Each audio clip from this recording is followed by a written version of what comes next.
Welcome to the Fantasy Audiobook. American Comics. Lord of Hell. Chapter 21. Gwen's words stunned the vampire, and then he cursed angrily. Nonsense, humans are just food for our vampires. Bang! Andrew knocked the vampire unconscious with his umbrella and said, "It seems that becoming a vampire will lower your IQ. Keith asked, a little puzzled. If vampires are so easy to eliminate, why haven't the higher-ups in the human race taken action? Perhaps it's because the top human beings want to live forever. Andrew said. Okay, you can leave. Don't tell anyone about what you just saw, otherwise you will get yourself into trouble. One person said with righteous indignation. I want to reveal the truth to the world and let everyone know that the top brass has been lying to us. It's useless because no one will believe you. Andrew shook his head. Besides, don't you find it strange that vampires act so openly, but there is no news at all in reality? Leave, just think of it as a thrill and a nightmare. Keith and the others were stunned for a moment, and then chose to leave in frustration. They were just ordinary college students and did not have the courage to interfere in such a thing. Gwen stayed, and she asked a little embarrassedly, Andrew, can I draw a tube of vampire blood? Andrew asked, You want vampire blood? Gwen said, Yes, I want to study it. I major in biology and am interning at Osborne Group. Andrew said nonchalantly. Then smoke, be careful. Thanks. Gwen was overjoyed and took out a small knife and a small bottle from her bag. Then, she disinfected the bottle and the small knife with alcohol, then carefully cut open the vampire's skin and got the blood into the bottle. Gwen majored in biology and had dissected many living things. This matter was not difficult for her. After taking the blood, Gwen carefully put away the things. Then, she shyly asked Andrew, Andrew, can you give me your mobile phone number? Before Andrew could answer, Gwen explained hurriedly, I just want to thank you properly. Without you, I will definitely suffer this time. Andrew smiled and said, Who can refuse our Miss Gwen? If you don't mind, I will take you home. Okay, I won't go home for the time being. I want to go back to the Osborne group to process the vampire's blood. Gwen happily agreed. Then, Andrew took Gwen out of the warehouse. After he left, the vampires on the ground disappeared, but they entered the hell of rebirth. Teslac wanted to study it to see if vampire genes could be used to deal with the X gene. Teslac had only one dream in his previous life and this life, and that was to eliminate mutants. In the parking lot, Gwen saw Andrew's Harley-Davidson motorcycle and said with bright eyes, Wow, what a cool motorcycle. Motorcycles are our men's romance. Andrew handed the helmet to Gwen, and Gwen put it on. Then, she sat on the motorcycle, blushing and hugging Andrew's waist. Andrew smiled slightly and rushed out with Miss Gwen like a sharp arrow from a string. An hour later, the motorcycle arrived downstairs at the Osborne group. Gwen got off the motorcycle reluctantly. She returned the helmet to Andrew and said, Then we'll see you tomorrow. Andrew nodded and watched Gwen enter the building, while quietly giving her a magic mark. The Osborne group is a concentration camp for villains. Old Green Goblin, Little Green Goblin, Dr. Lizard, Dr. Octopus, Electro, you must be careful. I accidentally harmed a beautiful woman again. I can't help it, she is so handsome. Andrew smiled, took out his mobile phone, and uploaded the video he had just taken to Kuaishou. It was easy to eliminate vampires, as long as their existence was made public. Vampires are no match for humans.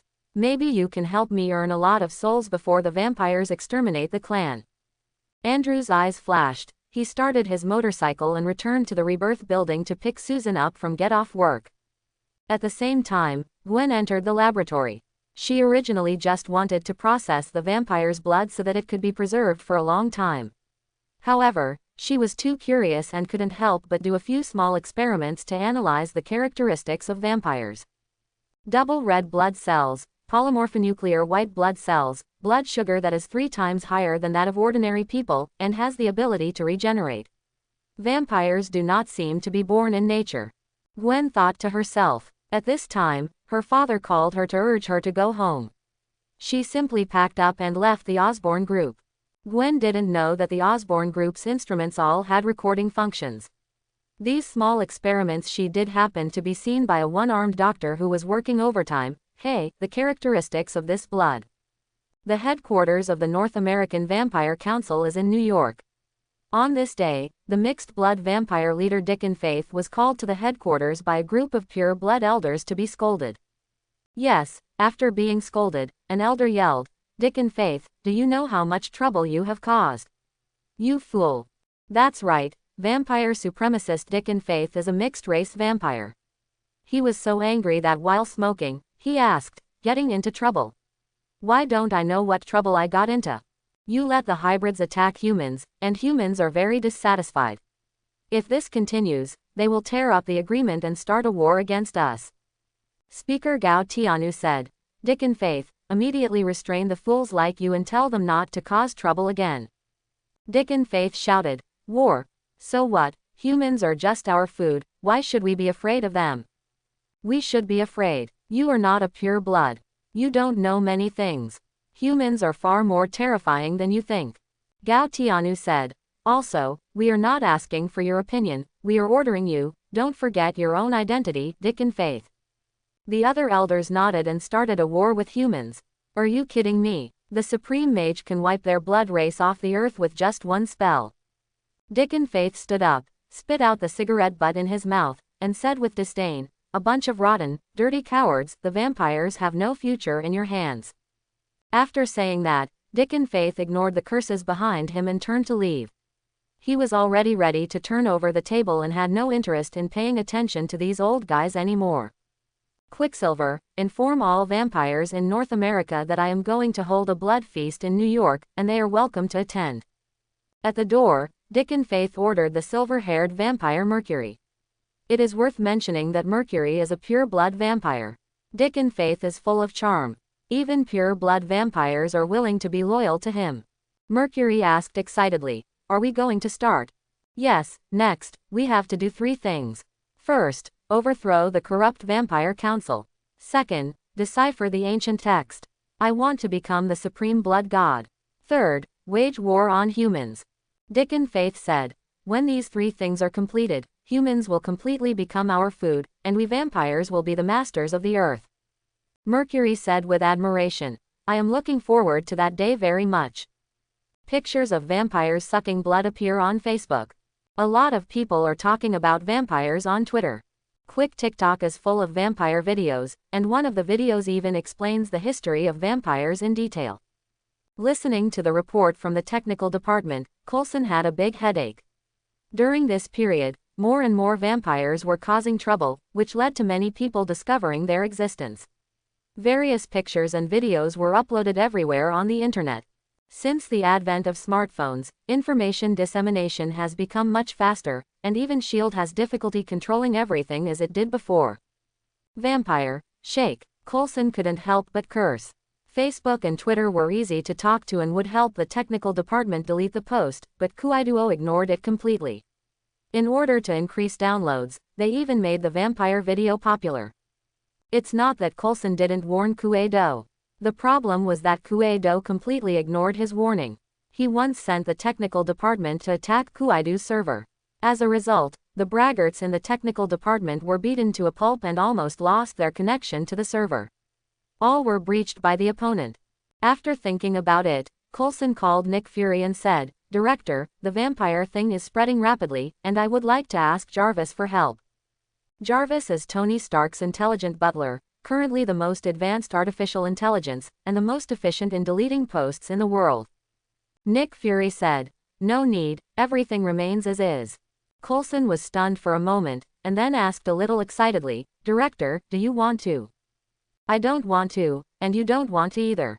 Nick Fury interrupted Coulson and said, "Many teams will enter New York for exercises in the near future, so be prepared." Coulson nodded immediately. "I understand. The vampire wants to tear up the agreement, but humans don't want to." Nick Fury, as a senior control freak, has long wanted to get rid of the vampire. Let us wait and see who will have the last laugh in this game. Half a month later, in the Rebirth building, Andrew called Howard and asked, "Has the artificial intelligence research been completed?" "We're still a little short of that. I want to research an artificial intelligence that surpasses Jarvis." Howard said that this is a common problem of the Stark family, they always strive for excellence. As the saying goes, the products produced by Stark must be high quality. ASAP. Andrew put down the phone and used magic to contact Teslac in hell. Has the leech factor that can suppress the X gene been successfully extracted? Teslac said. The extraction has been successful and large-scale replication is currently being studied. Good. Speed up. Andrew nodded with satisfaction. He hung up the phone and stretched. Today's work is all done and you can start enjoying it. What did Andrew do? Make a phone call. As a boss, your biggest job is to use a whip to drive employees to work hard. Gwen has to go to work today. Let's make an appointment with her later. Andrew was thinking, and at this moment, the magic mark he placed on Gwen sent a signal that Gwen was in danger. In the Osborne Group laboratory, screams and screams rang out one after another. A 3-meter-tall humanoid lizard with a green body and red eyes was wreaking havoc in the laboratory, with broken instruments everywhere around it. I saw a big lizard grabbing a researcher in a white coat, biting his neck off, and sucking blood. The others were so frightened that they almost peed and ran outside like crazy. Gwen was also running away. As she ran, she pressed 911 with a trembling hand and prepared to call the police. At this time, the big lizard threw away the researcher's body and kicked the table towards the fleeing people. Everyone hurriedly ran away, and Gwen was so squeezed that she fell off the balcony with her cell phone. No! In the strong wind, Gwen screamed, full of fear in her heart. Her scream attracted Spider-Man, who happened to be passing by, and he immediately used spider silk to swing over. At this moment, the sharp-eyed Spider-Man saw a figure below stepping on his left foot and right foot, quickly jumped up, and couldn't help but exclaimed, "This is not scientific. Of course this is unscientific, this is purely Andrew's bad taste." He jumped all the way into the air, hugged the screaming Gwen, jumped to the balcony with her, and also grabbed her mobile phone. Andrew. Seeing Andrew, Gwen almost cried with joy, leaning in his arms and gasping for air. Andrew comforted. "Don't be afraid, as long as I am here, you will not be harmed in any way." Gwen hugged Andrew tightly. Only in this warm and strong embrace could she feel safe. At this time, Spider-Man was lying on the opposite wall and shouted, "Brother, what you did just now was very unscientific. Step on the left foot and the right foot. The two forces will." "Hey, Mr. Wong." Andrew asked knowingly, "Do you know me?" Spider-Man smiled awkwardly, not daring to stay any longer, and hurriedly shouted, "Someone is asking for help up there, I'm going to help." After saying that, Spider-Man quickly climbed up. Soon, he saw a big lizard sucking blood. He shouted angrily and rushed forward to fight fiercely with the big lizard. Andrew took a few glances and didn't bother to look again. It was a typical noob pecking each other. Both of them only relied on talent to fight, and their fighting ability was basically zero. Gwen asked curiously, "Andrew, do you know Spider-Man?" Andrew asked, "No, he knows me." "What happened?" "It was my fault." Gwen said guiltily. "I didn't take good care of the vampire's blood, so Dr. Connors added it to the lizard potion. For some reason, Dr. Connors injected the lizard potion privately without experimenting. Then he turned into a bloodthirsty lizard that lost its mind, and it was all my fault." Quote, Dr. Connors is a disabled person without a right hand. His lifelong dream is to create a world without defects. Therefore, he studies cross-species genetics with the intention of making humans immune to diseases through genes from other species. Dr. Connors has been failing for decades, but after getting vampire blood, he succeeded, successfully turning himself into a vampire lizard with both arms. Vampire lizard. Andrew was a little surprised. Why did the plot of Dr. Lizard turn out like this? Gwen calmed down. She recalled what happened before and asked in shock, "Andrew, how did you jump up just now? And why did you come by such a coincidence?" Andrew smiled and said, "I sensed that you were in danger and came here to find you." "It seems that I was right." Gwen said, "Induction. You mean telepathy. That's not scientific." Andrew scratched Gwen's nose and said, "At this time, you just need to be moved, my primary school bully." Gwen was a little shy and a little sweet. At this time, Spider-Man was knocked out by Dr. Lizard. When he saw Andrew and Gwen spreading dog food, he curled his lips in displeasure and used the spider silk to jump back into the room and meet again. Dr. Lizard fights. The Osborne group is a large and important group, so the police arrived very quickly. When Dr. Lizard heard the sirens, he slapped Spider-Man away with his tail.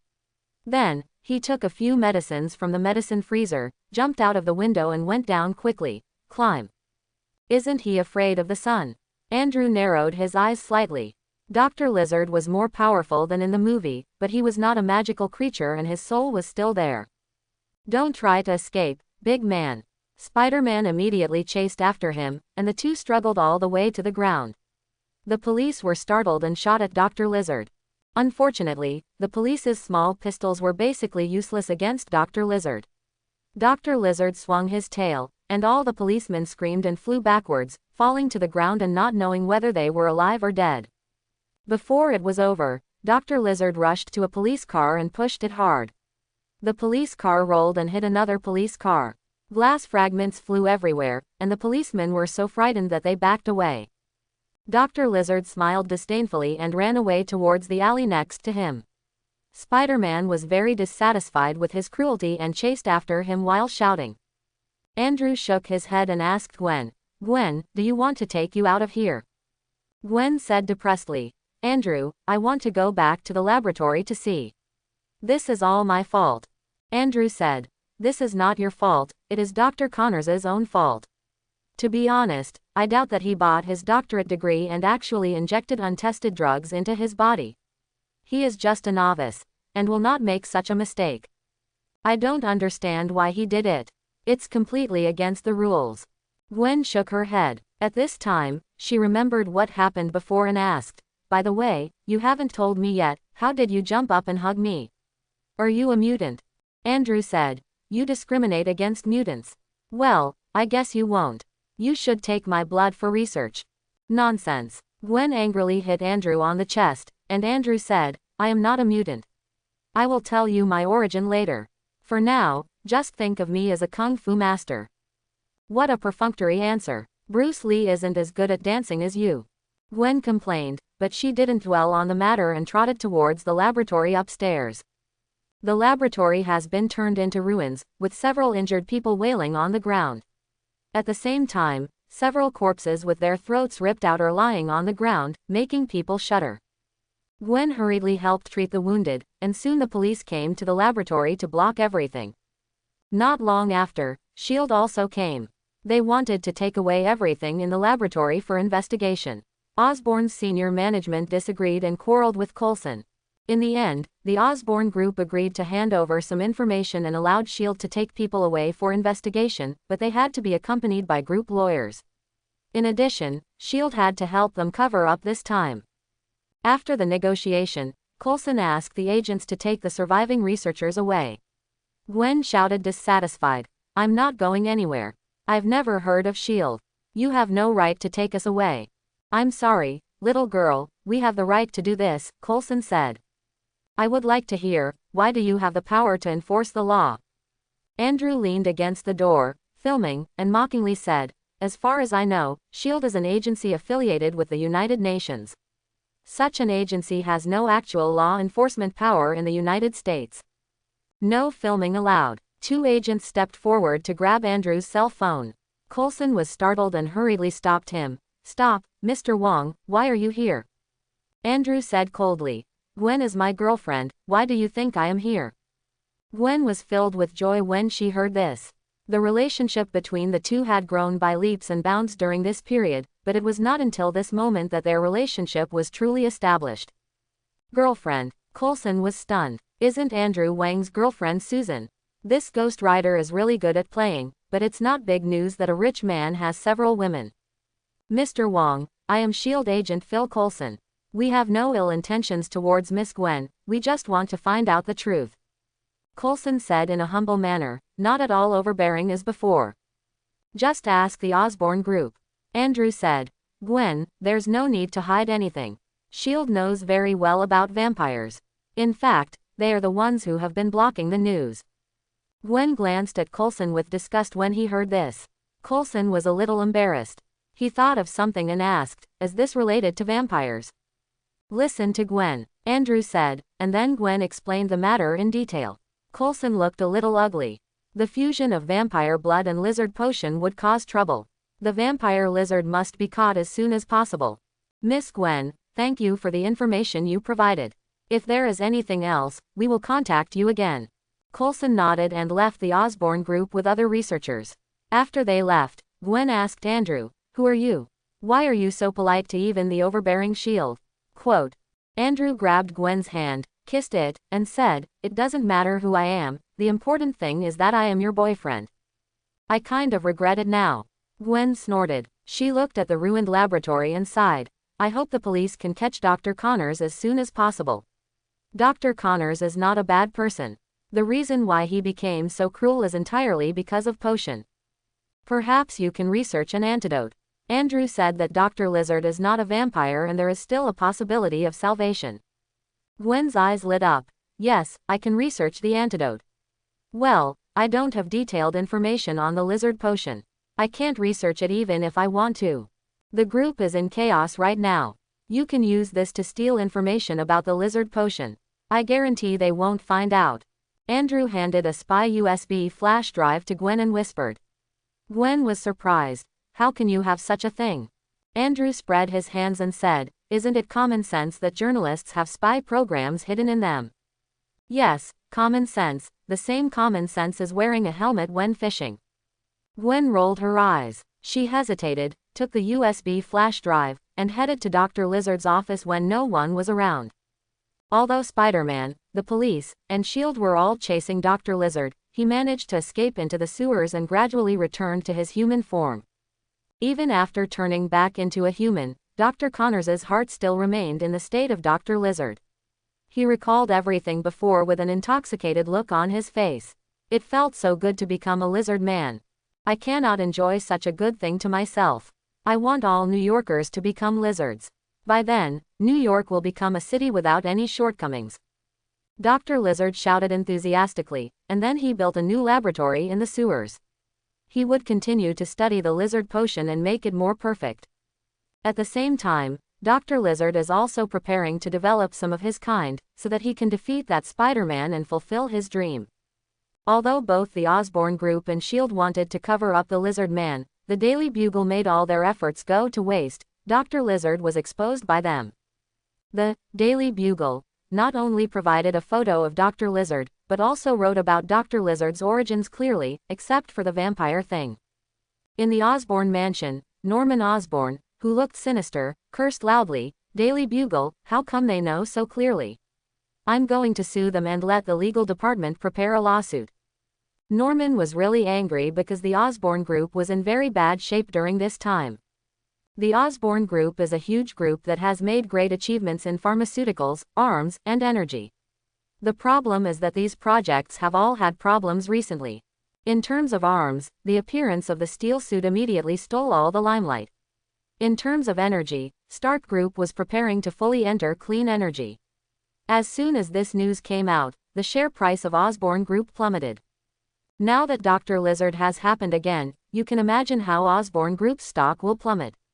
The directors will definitely hold Norman accountable for this, and it's only natural for Norman to be angry.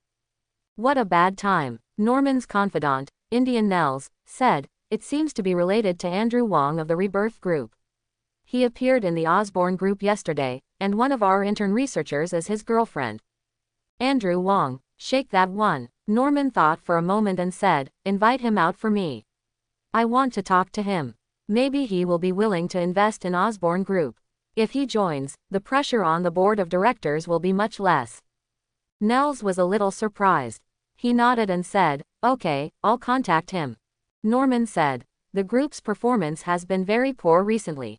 If we want to turn around, we can only rely on the human enhancement potion in cooperation with General Ross. You urge them to speed up the progress. Chairman, are you afraid something might happen again?" Nels asked hesitantly. The reason why something happened to Dr. Connors was because Norman wanted to take the medicine and conduct direct human experiments. Connors refused and was fired. Frustrated, he chose to inject the medicine himself. Norman said fiercely, "Then be more careful." Nels didn't dare to say anything more and left respectfully. After Nels left, Norman coughed repeatedly. The reason why he was so anxious was not only because of the stock price, but also because his body was dying. The Osborne family has always had a genetic disease. Whether it is lizard potion or human body strengthening potion, it is actually Norman's way of saving himself. Now that lizard potion has been proven to be ineffective, he can only place his hope on human body strengthening potion. Norman thought firmly. Harry, I will definitely help you get rid of Osborne's curse. The next day, Norman met with Andrew. After a lot of effort, Norman finally got Andrew to agree to inspect the Osborne group. Norman didn't know that Andrew was pretending. He had intended to become a new shareholder of the Osborne group from the beginning. Why does Andrew want to become a shareholder in Osborne Group? Because the Osborne Group owns the world's top genetic laboratories and weapons production lines, some of which you can't even buy with money. When there is an opportunity in the future, Andrew will use his status as a shareholder to buy these laboratories and production lines and send them to rebirth hell. Will there be opportunities in the future? Of course, the Osborne Group is a concentration camp for villains. When Dr. Lizard's incident was making a big fuss, the vampire civil war finally broke out. However, unlike everyone's expectation, this civil war started and ended faster. One day, 12 pure-blood nobles were defeated by half-blood vampires in just one day, which also included the time they waited for Speaker Gao Tianu to be purified by the sun. Even a group of pigs are more powerful than those pure-blood vampires, right? This is what Nick Fury said after knowing the situation of the war. Is this kind of thing worthy of being on an equal footing with humans? Dicken Faith not only destroyed the Vampire Council and captured the 12 elders alive, but also broke into the Blade Warrior's lair and captured Blade. Blade's teacher and partner Withers was seriously injured by Dicken in order to help Blade. Dicken did not kill him and left him in the base to die. Feeling that his life was gradually disappearing, Withers was filled with unwillingness. There were still so many vampires he had not killed, how could he die? Do you want to know the meaning of life? Oh, just kidding, Withers, do you want revenge and continue killing vampires? As long as you sell your soul to me, all this can be achieved. A voice suddenly sounded in Wit's mind. Witz was speechless. He used his consciousness to say, take it. As long as it allows me to continue killing vampires, I will give you whatever you want. This respectable old man, because the vampire family was ruined, he has only one thought in this life and the next life, and that is to kill vampires. As you wish. With these words, Withers fell completely into darkness. When he woke up again, he couldn't feel his body, as if he was trapped in a small dark room, and he felt extremely uncomfortable. Awake. Don't worry, the fusion will be successful soon. At this time, a voice sounded. Withers was wondering. Suddenly, he felt the existence of a body, but it seemed to be very different from the previous body. Withers hurriedly opened his eyes and found that he was in a laboratory. What surprised him even more was that there was a lot of data in front of him, such as temperature, air pressure, etc., as if he was wearing a pair of high-tech data glasses. At this time, Withers was stunned when he saw himself in the mirror. He turned into a 2-meter-tall silver robot, with a streamlined body full of industrial beauty. In addition, his face basically imitated his life. The look, even the beard, metal beard. Hell Lord Andrew said to Withers. Withers, welcome to join the rebirth of hell. Withers got up and asked angrily, who are you? Why did you turn me into a robot? Andrew said, don't be so angry. This is your own choice. Have you forgotten your obsession before your death? My own choice. Yes, this is indeed my own choice. Withers was stunned for a moment, then remembered what happened before, and he said happily, as long as I can kill vampires, I will become a robot. But, will this robot work? Teslac, who existed in the form of a robot, snorted, how could my work not work? This is a ghost hunting robot I built specifically for you, worth hundreds of millions of dollars. Withers whistled and said to Teslac, it's hundreds of millions of dollars. I didn't expect that Withers could use such an expensive thing. Brother, please help me introduce it. Conventional weapons include Gatling guns, micro-missiles, explosive flying needles, anti-blood coagulants, high-concussion silver swords, etc. Also, your eyes can emit ultraviolet light in several different modes, Teslac said. Eyes that emit UV rays. Cool. Withers was overjoyed. I love this idea, he said. Hearing Withers' praise, Teslac nodded proudly. His products have always been top quality. Aside from being particularly paranoid about mutants, Teslac is otherwise reliable. Then, Withers said to Andrew excitedly, "Boss, let me go back to Earth quickly. I can't wait to kill vampires. By the way, I also want to save Blade. Don't worry, you need to train a little bit. As for Blade, he's not dead." Andrew snapped his fingers, and a light curtain appeared. In the light curtain, the Blade was hanging in midair, and his body was covered with scars. He looked extremely embarrassed.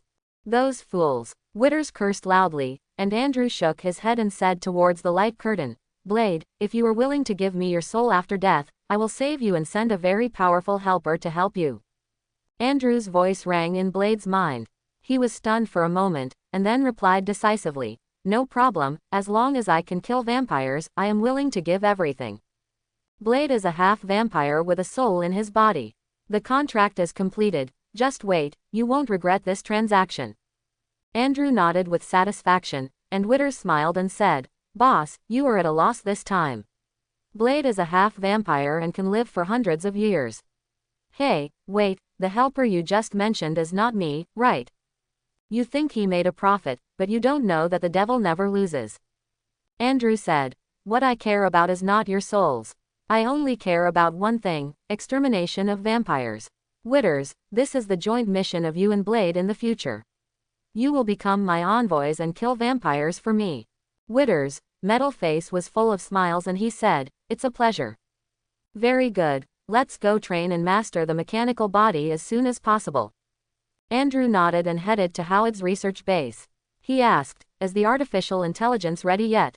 Howard said, "No, but don't worry, I've got an ordinary intelligence that can control robots to save people, so I won't delay your business."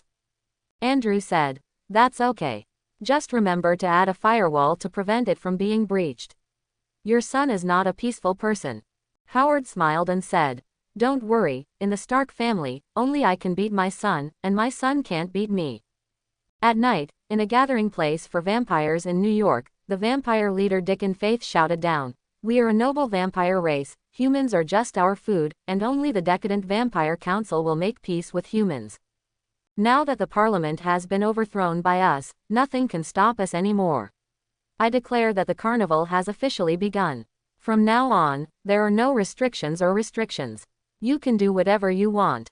The blood race is supreme. Quote, the vampires are supreme." The vampires in all the gathering points in New York roared at the same time, and then they rushed out of the gathering points and began to hunt for delicious food and start a complete carnival. Humans are just their food. "Let's go to the altar," Dicken said to the elite vampires behind him. The vampires nodded and followed Dicken to drive to the ancient altar. Halfway through, a chubby vampire held an instrument and said to Dicken, "Someone is following us." Everything was as Dicken expected.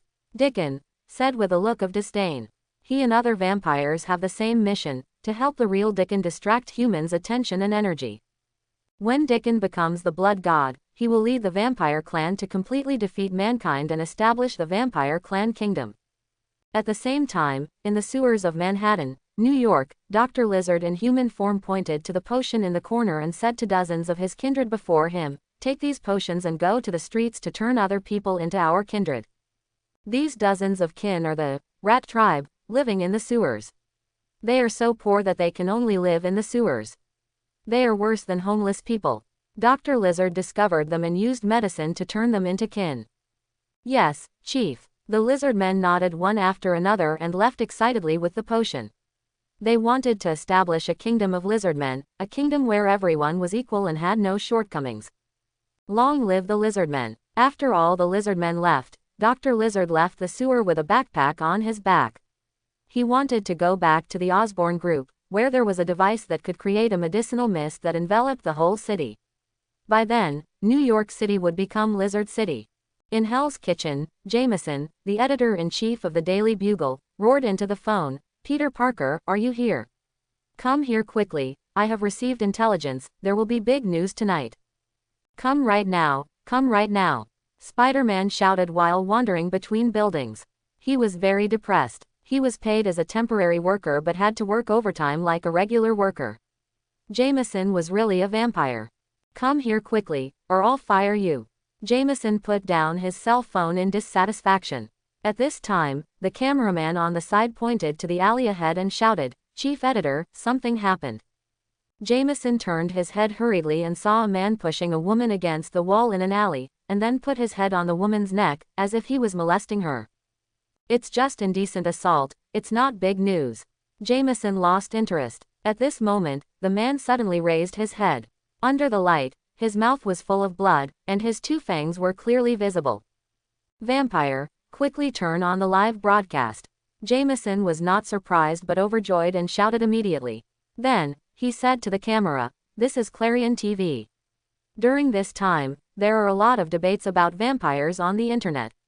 Now I will show you whether there is really one vampire. Jameson signaled the cameraman to move the camera over. The man was holding the woman's neck and sucking her hard. Just as Jameson was about to say something, the two people ran away in fear. The next second, they were attacked by the vampire behind them. He fell to the ground, and then the two vampires couldn't wait to start sucking blood. This scene was captured by the camera, and the audience in front of the TV was shocked. Is this true, or is it an effect of the show? At the same time, a large number of similar attacks occurred in New York City. Many people posted the videos online and quickly posted them on TikTok. Although the audience did not believe it, panic gradually spread. In the New York branch of S.H.I.E.L.D., Iron Man looked at the various tragic situations on the screen and shouted dissatisfied, "Why haven't you taken action? What are you waiting for? With the consent of the World Security Council, with our strength, we can actually eliminate vampires long ago. The reason why we have not taken action is because the higher-ups do not agree." Coulson looked at Nick Fury, who was in a meeting with the directors, and said, "Now, they have to agree." Iron Man frowned a little. "Did you deliberately cause the current situation? With every loss comes a gain. Their sacrifices are worth it. The council has agreed to a full-scale war against the vampires." Nick Fury came over and said excitedly that after planning for so long, he would finally succeed, and vampires would end in his hands. Iron Man was a little dissatisfied with Nick Fury's approach. "Those people are not willing to be sacrificed by you." Nick Fury said, "The facts will prove that I am right." "Okay, don't waste time, Coulson, order all the teams to take action and use the new weapons developed to eliminate all vampires." "Yes, Director." Coulson immediately went to give the order, and the already prepared S.H.I.E.L.D. agents, led by senior agents such as Melinda May, John Garrett, and Victoria Hand, took action with weapons specifically designed to deal with vampires. Several vampires were wreaking havoc, and a grenade was thrown over them. The next thing they knew, the grenade exploded, and dazzling ultraviolet rays bloomed, turning several vampires into ashes instantly. This is an ultraviolet grenade developed by Tony Stark. It is a great weapon against vampires. In addition, there are thermometers to detect vampires, armored vehicles equipped with ultraviolet lights, etc. This time, S.H.I.E.L.D. is armed to the teeth. Tony asked impatiently, "When should I act? Your target is Dicken Faith. Wait until he enters the altar before you take action. I will kill him and the 12 pure blood elders. By then, the vampires will be in pieces." Nick Fury said, looking at the one-sided battle on the screen. His eyes were full of pride. Everything was under his control. He, Nick Fury, would continue to protect mankind. Just when Nick Fury was proud, suddenly, a call came in. "Director, it's bad, there are a lot of lizard people in the city." "What?" Nick Fury was shocked and hurriedly asked the technical department to bring in the footage of the lizard man. In Times Square, citizens were shopping happily as usual. At this moment, the manhole cover was pushed open, and then, a man wearing rags crawled out of the sewer. Where did the homeless guy come from? It stinks. Pedestrians looked disgusted and walked away from the man. The man grinned and said, "I am not a tramp. I am a lower-level rat tribe than a tramp. However, today, I am here to help you." After saying that, the lizard man slammed the green potion in his hand to the ground. As the glass shattered, a large amount of green mist flew out. Pedestrians who were exposed to the green mist fell down in pain, and their bodies gradually turned green, and even scales appeared. The patrolman was startled and hurriedly pointed his gun at the Rat Clan and shouted, "Kneel down." The Rat Clan roared, and his body quickly swelled and deformed. In the blink of an eye, he turned into a green lizard man more than 2 meters tall. Then, he rushed in front of the patrolman despite the bullets of the patrolman, and slapped him with one palm. Flying, When the patrolman landed, his body was deformed. The rats laughed heartily and threw potions at the crowd one after another. This happened in dozens of places in New York City. New York is in chaos. So many lizard people. Are they still causing trouble at this time? Nick Fury's expression turned extremely ugly, and he no longer had the high-spiritedness that he had in control of everything before. People who are exposed to the medicine are turning into lizard men. They must be stopped immediately, otherwise the problem will become bigger and bigger. Iron Man shouted. I'm going to rush over right away. Nick Fury, how many agents do you have on hand? The small firepower of the police can't stop the lizard men. Those lizard men can even overturn a police car. I only have one reserve team left, Coulson. Immediately notify the military and ask them to send people into New York. In addition, order the headquarters to send Quinjet fighters for support. Nick Fury said. Iron Man glanced at Nick Fury with disappointment, activated his suit and prepared to leave. It would take at least an hour for the military to enter the city. In such a long time, the lizard people might even give birth to children. Nick Fury saw this and hurriedly shouted, Tony, these lizard people should just attract our attention. Dr. Connors may have other conspiracies. I'll go to the scene first. If you discover his conspiracy, notify me immediately. Iron Man nodded and flew away quickly. Coulson asked Nick Fury, what should we do now? Is the original plan still implemented? We must implement it. We have been preparing for so long and we cannot fall short. Nick Fury said. Barton, you replace Iron Man and kill Dicken first. Hawkeye Barton replied. No problem. Lizard people. Nick Fury looked at the screen and cursed bitterly. All teams, defeat the vampires as quickly as possible, and then go deal with the lizardmen. Coulson, you lead the intelligence team to find Dr. Connors. Nick Fury's initial order was to completely eliminate the vampires in New York City, but now it has become to defeat them first.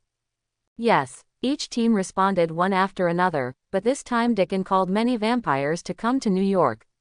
Even if S.H.I.E.L.D. was equipped with superior equipment, it would be difficult to defeat them all in a short time. The agents are far more powerful than vampires, but their numbers are too few. The stories of vampires and lizardmen have been posted on the internet one after another, and major TV stations have reported around with helicopters. New York citizens are frightened and angry. What is going on? It's a vampire and a lizardman. Is it a doomsday crisis? In the Rebirth building, Andrew looked at the TV and sighed. There are not only vampires but also lizard people. It's really lively. The Peace Knights are ready to rescue people. Ignore the vampires for now and focus on saving those infected by the lizard potion. Andrew ordered that those people must not want to become monsters themselves, and the success rate of signing a soul contract is very high. What? Andrew has the antidote. Of course, the beautiful and smart Miss Gwen has prepared the antidote, and Teslac has transformed it into another potion to ensure that no one will find any clues. Howard asked hesitantly. When we rescue people, can we kill the lizard people by the way? Andrew knew what Howard meant, and he said, if he attacks you, kill him. If he doesn't touch you, don't touch them either. We are pacifists. Howard nodded. Understood. It looks like I'm going to have to work overtime tonight. Speaking of which, recruiting customer service must be put on the agenda as soon as possible. I can't do it by myself every time. Andrew thought of something and looked outside the window, where the Black Widow Natasha was busy. Andrew's eyes lit up. Black Widow. If I remember correctly, there is a Black Widow army in this world. Why does the director ask me to stay here and work overtime? Overtime, I am an agent, not an office worker. Natasha looked depressed. She had been working overtime every day in the past few months. What was even more unpleasant was that Andrew Wong always pushed Susan's work to him in the name of cultivating himself, and then took Sue with him. Sean goes out on a date. If this continues, Natasha might be able to go undercover and become the president of Rebirth Group. Well, should she just change her job? It was still Times Square. Because of the seriousness of the situation, the resolute-faced Chief George Stacy led the ESU SWAT team to personally rush over for support. Under the fierce firepower of the SWAT team, even the lizard man had to take cover. Of course, this is also because the lizard men have run out of potions. Otherwise, if a bottle of potion is thrown at them, the SWAT team will be useless. George was directing next to the police car. Suddenly, he heard his daughter's voice, "Dad." George turned his head and saw his daughter Gwen running towards this side. He asked in shock and anger, "Gwen, what are you doing here? Leave quickly." "Dad." Gwen rushed to George, took out a tube of blue potion and handed it to George, saying, "I have an antidote here that can turn the lizard man back into a human." "Real?" George was overjoyed and hurriedly took the potion and asked, "How many potions do you have?" "Just one." Gwen was a little embarrassed. She thought that Dr. Connors was the only enemy, so she only made one. She said, "The Osborne group has ready-made tools, and I can make a large number of potions in a short time. By the way, the Osborne group has a canary device that can create a medicinal mist that covers the whole city. With it, a single potion can turn all the lizardmen back to their original appearance." Quote. "Very good." George was overjoyed. He returned the medicine to Gwen and said to the SWAT captain beside him, "Take 2 people to escort her to the Osborne group and use that equipment to launch the medicine mist." The SWAT captain immediately said, "Yes." Gwen said, "Dad, the canary equipment must be used with permission from the city hall." The city hall said it is too dangerous. "Ignore it, use it immediately, I will bear any consequences." George said decisively that as a director, he was promoted based on his ability and merit. "Dad, be careful." Gwen admired such a father and got into the SWAT captain's car to go to the Osborne group. As soon as Gwen left, Howard rushed out with a group of robots. When the lizard man saw the black suit, he thought Iron Man was coming, and immediately grabbed a car next to him and threw it at Howard. "Now I don't even need to provoke." Howard chuckled, pulled out the big axe behind him, and slashed hard. The car split into 2 and flew in both directions. Then, Howard shouted and rushed towards the lizard man with a roar. The robots did not participate in the battle.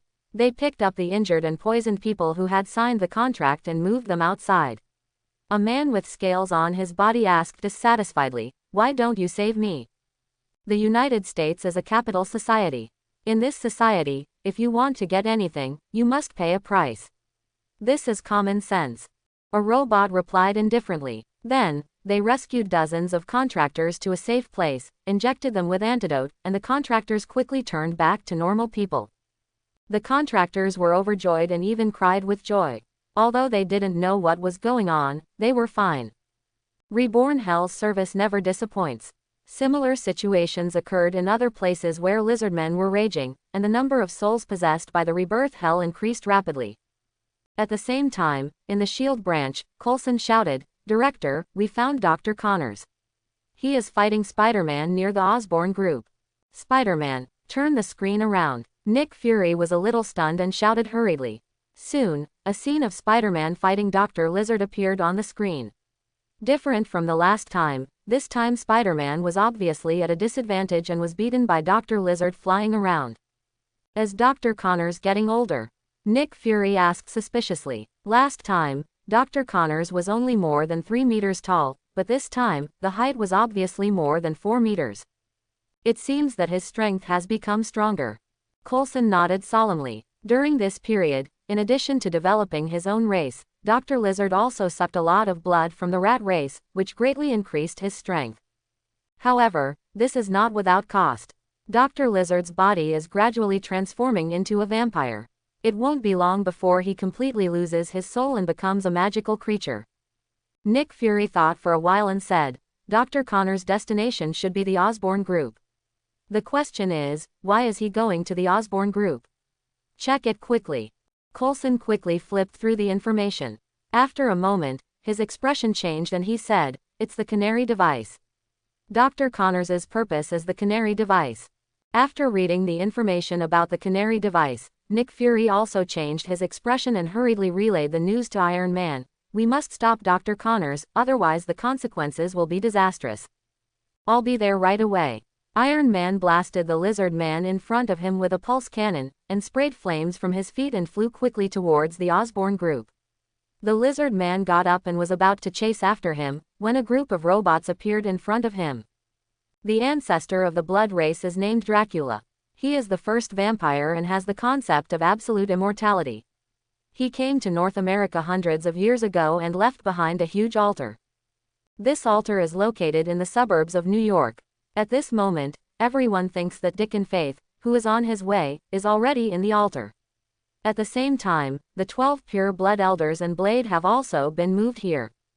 The group of humans staring at me must have thought I was on my way, but they didn't know that the person giving the speech was just my stand-in. Dicken Faith sneered. I don't know what human beings are planning. We want to destroy them, and they also want to destroy us. Unfortunately, they don't know how powerful our blood race is. In their eyes, the so-called blood god, it's probably just a joke. Quicksilver said. They don't know that the joke in their eyes is enough to destroy mankind. Let's begin. I will sacrifice the 12 pure blood elders and the Sunwalker Blade to become the greatest blood god.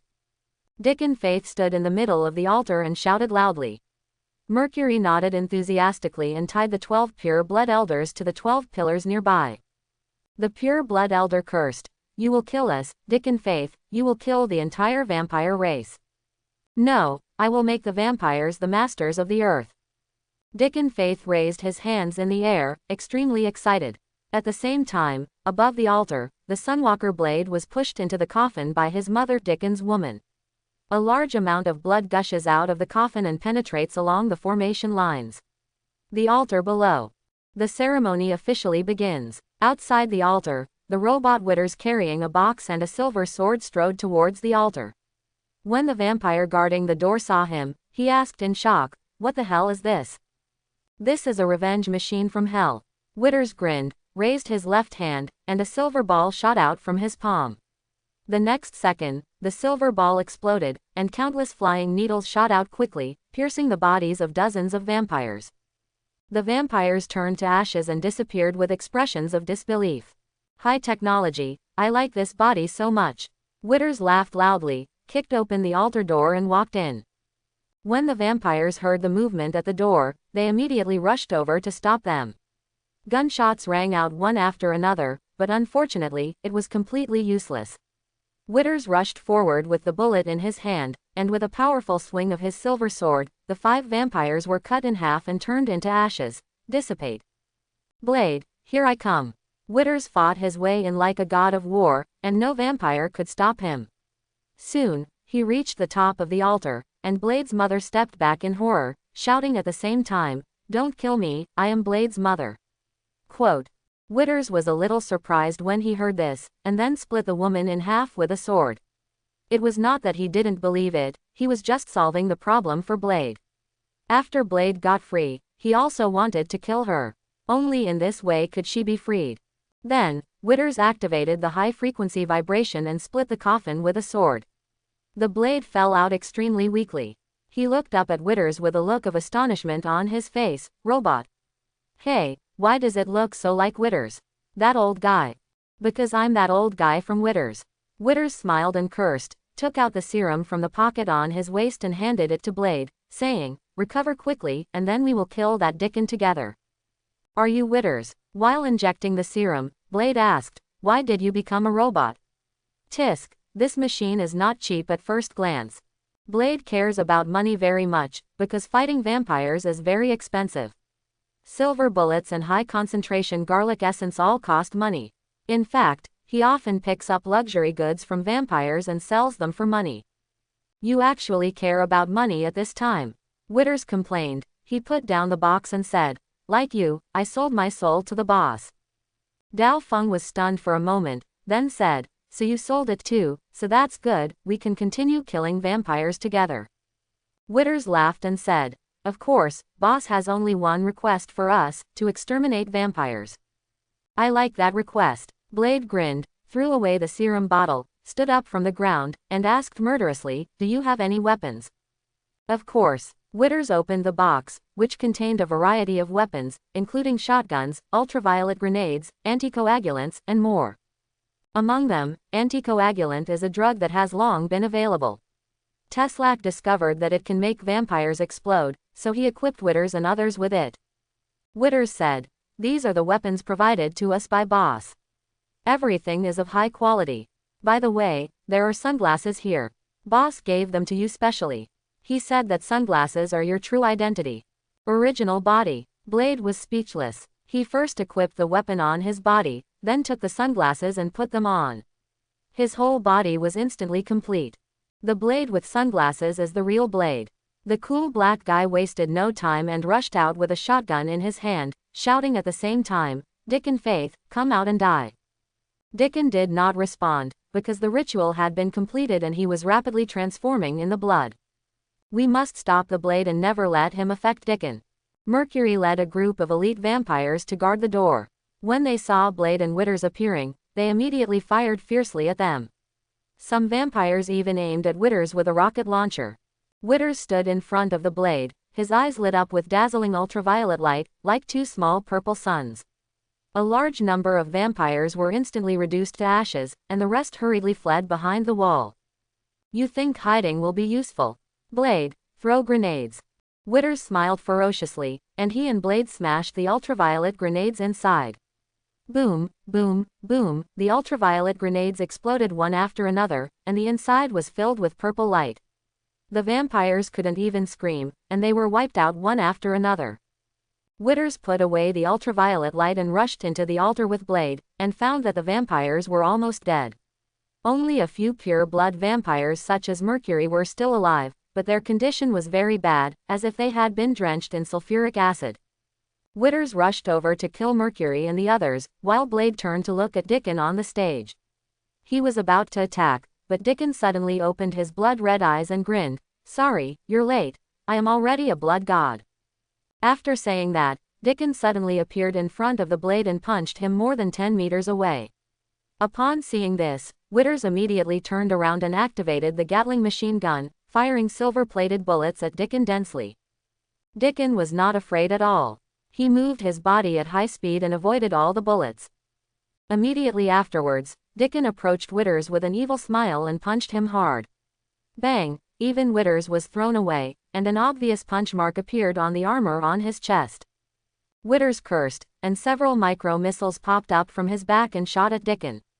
Dicken easily avoided them, and the missiles rumbled to the ground, setting off a lot of flames and black smoke. "It's useless, I'm a god now." Dicken raised his hands and laughed. At this moment, he felt weak, but too much energy was consumed. The power of the blood god was indeed very powerful, but it consumed a lot of energy. Dicken's eyes flashed and he walked towards Mercury and the others. Seeing Dicken's great power, Mercury and the others shouted excitedly, "Dicken is supreme." Dicken turned into a ball of blood and enveloped the excited Mercury and others. He said, "For the great cause of the vampire clan, please become my food." For the blood god, pure blood vampires are a great supplement.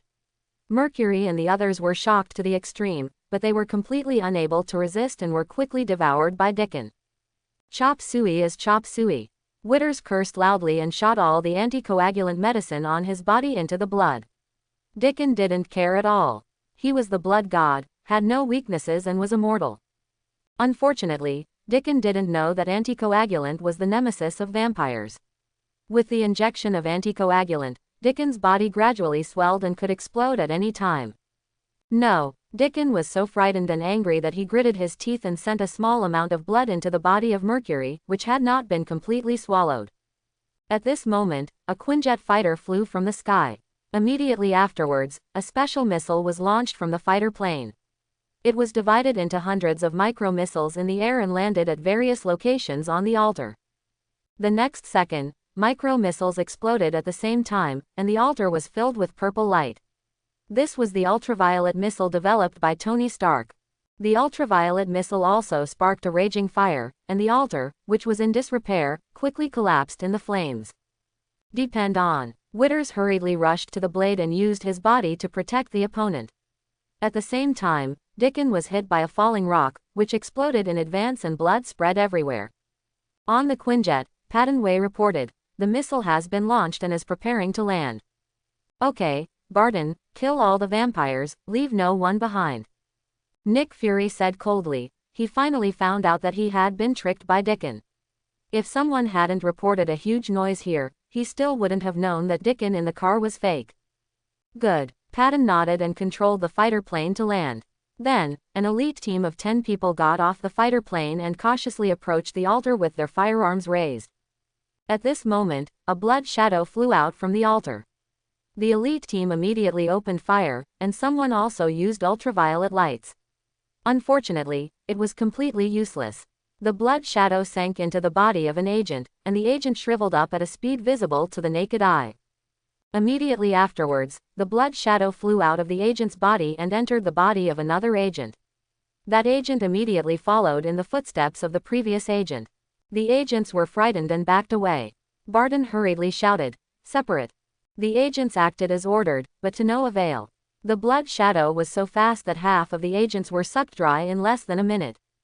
Barton gritted his teeth and fired micro-missiles at the possessed agent. With a bang, the agent fell into pieces, but Blood Shadow was almost fine and immediately rushed towards another agent. A bunch of idiots. Just when the agents were defeated, Withers escaped from the ruins with the blade.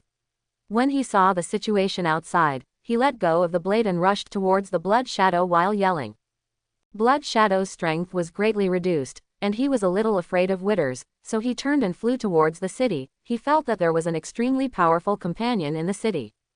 Withers cursed, immediately activated the flight function, and chased after him while spraying flames. Before Barton understood what was going on, Blade rushed towards his fighter plane and shouted, "What are you waiting for? Hurry up and catch up. Dicken Faith has turned into a blood god. If he absorbs enough blood, no one can deal with him." Barton was shocked when he heard this, immediately activated his fighter plane to catch up, and reported the matter to Nick Fury. Nick Fury smashed the table with hatred. Everything really went wrong tonight. In the Osborne Group building, Dr. Lizard, Spider-Man, and Iron Man were fighting in a melee. Dr. Lizard climbed up desperately, and Spider-Man tried to stop him, but was knocked away by his tail. Iron Man fired an arc pulse cannon at Dr. Lizard. With a bang, Dr. Lizard was blasted into the office, but Dr. Lizard was not seriously injured. He got up and ran quickly towards the stairs. Iron Man cursed and immediately chased after Spider-Man. He was on his way when he suddenly saw Dr. Connors, and a battle broke out. The three chased all the way and soon arrived at Dr. Connors' laboratory. After Dr. Lizard rushed in, he found Gwen and several police officers moving Canary equipment. "Thank you all." Dr. Lizard grinned, rushed forward and knocked away several police officers who wanted to resist. Then, he directed his fierce eyes at Gwen, who was so frightened that she stepped back again and again. Dr. Lizard was about to take action. At this moment, he suddenly felt a huge chill, as if he would be shattered to pieces at any time. Dr. Lizard was horrified. He hesitated, picked up the Canary equipment and continued running up, leaving Gwen standing in the corner in fear. At this time, Iron Man and Spider-Man chased after him, and Gwen hurriedly shouted, "He stole the Canary equipment. He must be stopped, otherwise everyone in the city will turn into lizards." "Shet!" Tony cursed and flew out of the window. He was going to wait for Dr. Lizard on the balcony, and Spider-Man followed. Gwen breathed a sigh of relief. She wanted to leave, but suddenly found the antidote in her hand. She gritted her teeth and climbed the stairs to catch up. Andrew, who was observing all this from a distance, was speechless. This girl Gwen really likes to seek death. No wonder she dies in the end in the movie. Soon, Dr. Lizard came to the rooftop. Iron Man and Spider-Man stopped in front of him. Spider-Man said, "Dr. Connors, I have read your information. You are a good person. Don't make the same mistake again and again." "Of course I am a good person, so I want to make this world a world without flaws. The lizard potion has the ability to regenerate, and any flaws can be made up for." Dr. Lizard put the Canary device aside and blasted it at Iron Man and Spider-Man, and the three began to fight fiercely again. After a while, Gwen rushed over panting. When she saw the current situation, she hesitated and threw the antidote to Iron Man. "Iron Man, antidote. Get rid of Dr. Lizard first, and then deal with the other lizardmen. Anyway, the machines in the laboratory are already producing antidotes." Iron Man heard the words and immediately flew towards the antidote. Dr. Lizard wanted to stop him, but Spider-Man quickly fired spider silk at him, trapping him in place. The Spider-Man in this world cannot send out spider silk himself, but relies on a spider silk launcher. Iron Man successfully obtained the antidote and was about to rush over to inject Dr. Lizard when a blood shadow flew from the sky. This blood shadow was the blood god Dicken. When he saw Dr. Lizard, he was overjoyed and immediately flew into Dr. Lizard's body. Dr. Lizard let out a loud roar and broke Spider-Man's webbing in an instant, and then his skin was quickly dyed red. The Blood God Lizard was officially born. Wow, the two bosses merged. Andrew touched his nose. Even he didn't expect such a change, but it was not a bad thing. What the hell is this? Iron Man cursed and rushed forward to inject the antidote into the body of the Blood God Lizard. Unexpectedly, the Blood God Lizard reacted very quickly and swept over with its tail. The antidote in Tony's hand was directly shattered, and even Tony himself flew away. Got out. I am God. The Blood God Lizard laughed a little irrationally. At this time, Withers rushed over, cursing and shooting fiercely at the Blood God Lizard. The Blood God Lizard kicked the stone bench on the rooftop towards Wits, who fired micro-missiles to explode the stone bench. He was about to continue the attack, but found that the Blood God Lizard was missing. The next second, the Blood God Lizard appeared on the left side of Withers and clawed hard. Although Withers avoided it immediately, his left arm was cut off by the Blood God Lizard. The Blood God Lizard was about to continue the attack when a row of large-caliber bullets roared towards him, hitting his body with craters. But it was Patton who flew over in a Quinjet to support him. The Blood God Lizard roared and ran forward to avoid the bullets. Then, he slammed Wist's arm towards the Quinjet. With a bang, a big hole was made in the fighter plane, and Barton had to control it to descend. It's getting more and more troublesome. Iron Man joined the battle again. Withers and Spider-Man were beside him to cooperate with him. The Blood God Lizard was not afraid, but after a short battle, he felt weak again. Again, the ability of the Blood God is easy to use, but the consumption is not as high as usual. The Blood God Lizard cursed and flew away from everyone. Yes, he could fly, and he was extremely fast. Only Iron Man could catch up with him, and even Withers was pulled behind. The target of the Blood God Lizard was the nearby commercial streets and apartment areas, where there were more people. Soon, he came to a prosperous street, which was densely packed with people. The Blood God Lizard was very excited. He opened his mouth and 5 rays of blood shot out, instantly penetrating the bodies of the 5 people, and the 5 people quickly shriveled up. Ah! The people were frightened and fled toward the store and into the distance. The Blood God Lizard laughed loudly, and while fighting the chasing Iron Man, he used the blood light to devour blood crazily. Iron Man could not stop him at all. Ha! Superhero. Andrew shook his head, pulled those desperate and fearful people into the illusion, and began to sign the contract. Everyone is afraid of death. This time, at least 80% of the people on the street chose to trade their souls after death to Andrew. Andrew nodded with satisfaction and used the demon teleportation technique to teleport Howard, Teslac and a large number of robots to the street. Howard and Teslac didn't waste any time and immediately attacked the Blood God Lizard. At the same time, a large number of robots descended from the sky and rescued people on the streets and in shops. Tony was relieved when he saw this. He didn't bother to ask Howard about it and joined forces with them to attack. Get out of here. The Blood God Lizard opened its mouth and blasted a bloody light at Howard. Howard raised his shield to block the bloody light and slid back quickly, leaving 2 deep skid marks on the street. You vampires are uglier than mutants. Teslac raised his hand, and a laser blasted out and penetrated the Blood God Lizard's chest. Unfortunately, the wound of the Blood God Lizard healed at a speed visible to the naked eye. Seeing this, Teslac waved his arms and tried to cut the Blood God Lizard open, but as soon as he cut it halfway, the Blood God Lizard fled to the side. Then, with a flash of blood, his wound healed instantly. It's useless, I am God. The Blood God Lizard laughed, suddenly appeared in front of Teslac, and pierced the opponent's steel chest with one claw like a sharp blade. Teslac didn't care, and turned his hands and feet into shackles to lock the Blood God Lizard. Immediately afterwards, Teslac's whole body lit up with dazzling electric light, and the Blood God Lizard screamed in agony as it was electrocuted. It hurriedly consumed a large amount of energy and turned into blood to escape from Teslac's body. At this time, Withers, Spider-Man and others chased after him. Seeing this, the Blood God Lizard moved again. He had to continue sucking blood, otherwise he would not be able to fight these people. Everyone had no choice but to continue chasing. Wherever the Blood God Lizard goes, fear and despair spread. Andrew unceremoniously harvests the souls of the people, and at the same time sends robots to save people. This guy is so cooperative. Andrew was very satisfied, but such a good thing should not last long, because Comatage would most likely take action. After all, the blood god is on the magic side. Robot. The blood god lizard roared angrily. Before he could swallow a few, the others were rescued. What was even more annoying was that the flies chased him again. He gritted his teeth and made a sound in the sky that could be heard throughout the city. The strange roar. Hearing the roar, all the vampires and lizardmen in the city rushed toward the commercial street at the same time. Coulson immediately discovered the situation and reported. Director, Dicken is calling for vampires and lizardmen. There are still a lot of vampires. As for lizardmen, there are more than a dozen intact ones and dozens of semi-deformed ones.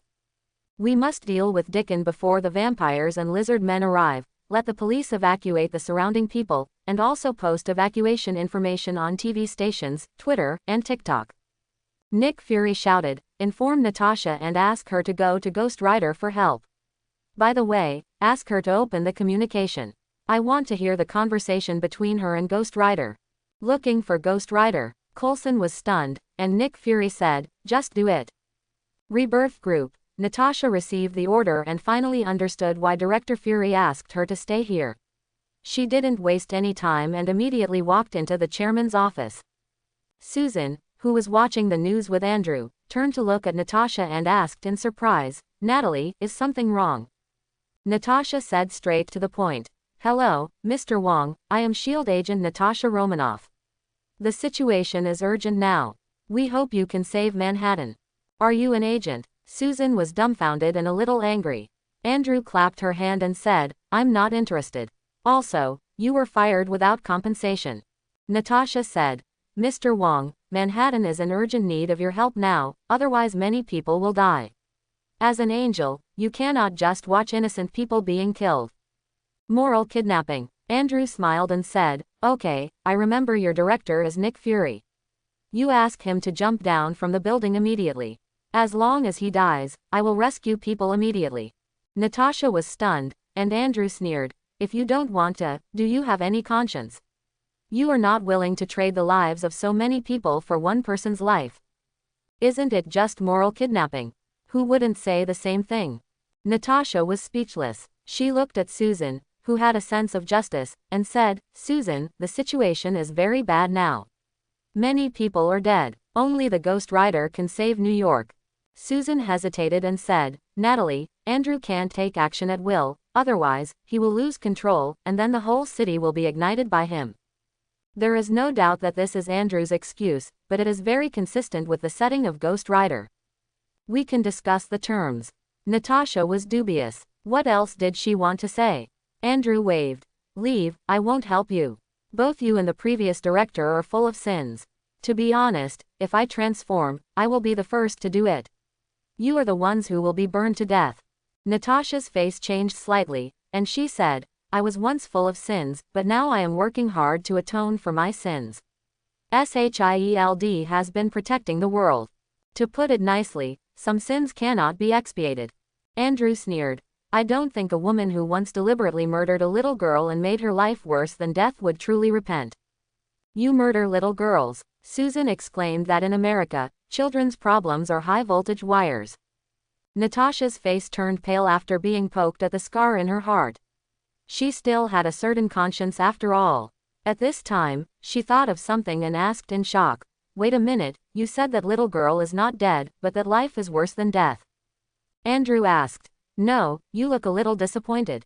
Where is she? Natasha hurriedly asked. If Antonia is not dead, then what about Dreykov? Is he also dead? Andrew shook his head and said, I don't know. You do not know. Natasha almost cursed and said she didn't know in the middle of the spoiler.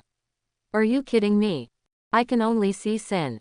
Andrew said, your organization is too evil. I will not cooperate with you, and you don't need to say those high-sounding words. Your organization is full of lies, especially your director, who is full of conspiracies and lies. For example, he once said that he lost his left eye because he trusted the wrong person, but in fact, his left eye was scratched by a cat while he was petting it. Quote.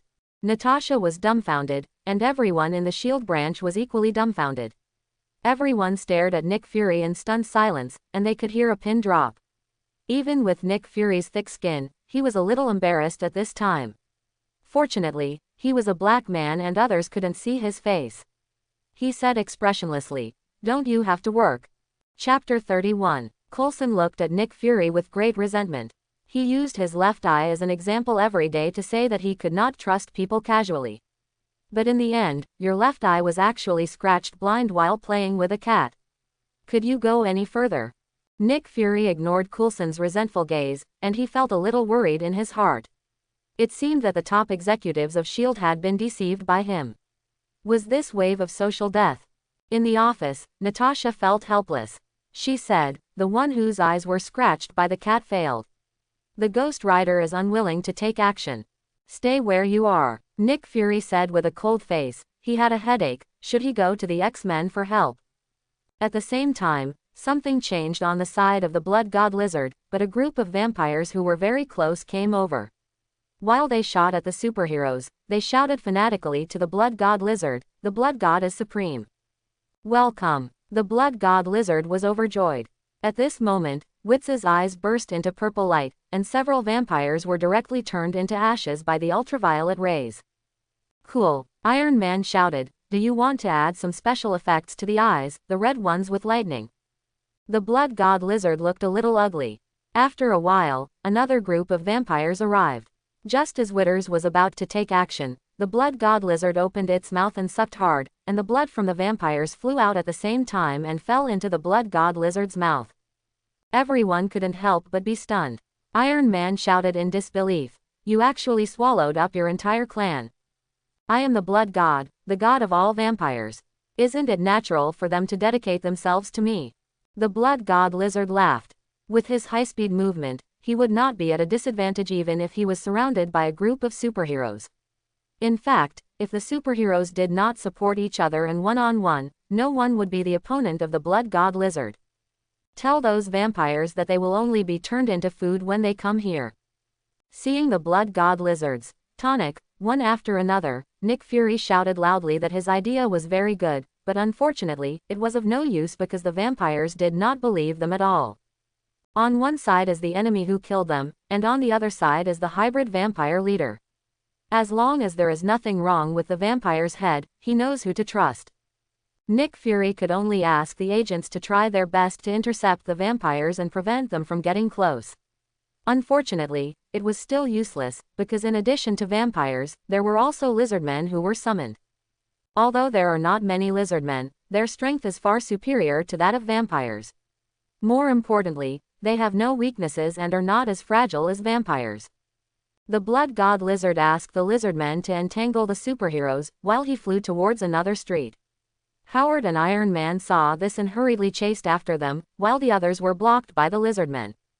Run! The news about the Blood God Lizard has spread. When pedestrians saw his appearance, they immediately fled in fear. The Blood God Lizard was about to swallow the blood. Howard launched a micro-missile at him. He snorted coldly and released a bloody light to hit the missile. Burst. Although Howard and Teslac are the top scientists, they are not suitable to be commanders. My God, they need a real tactical commander.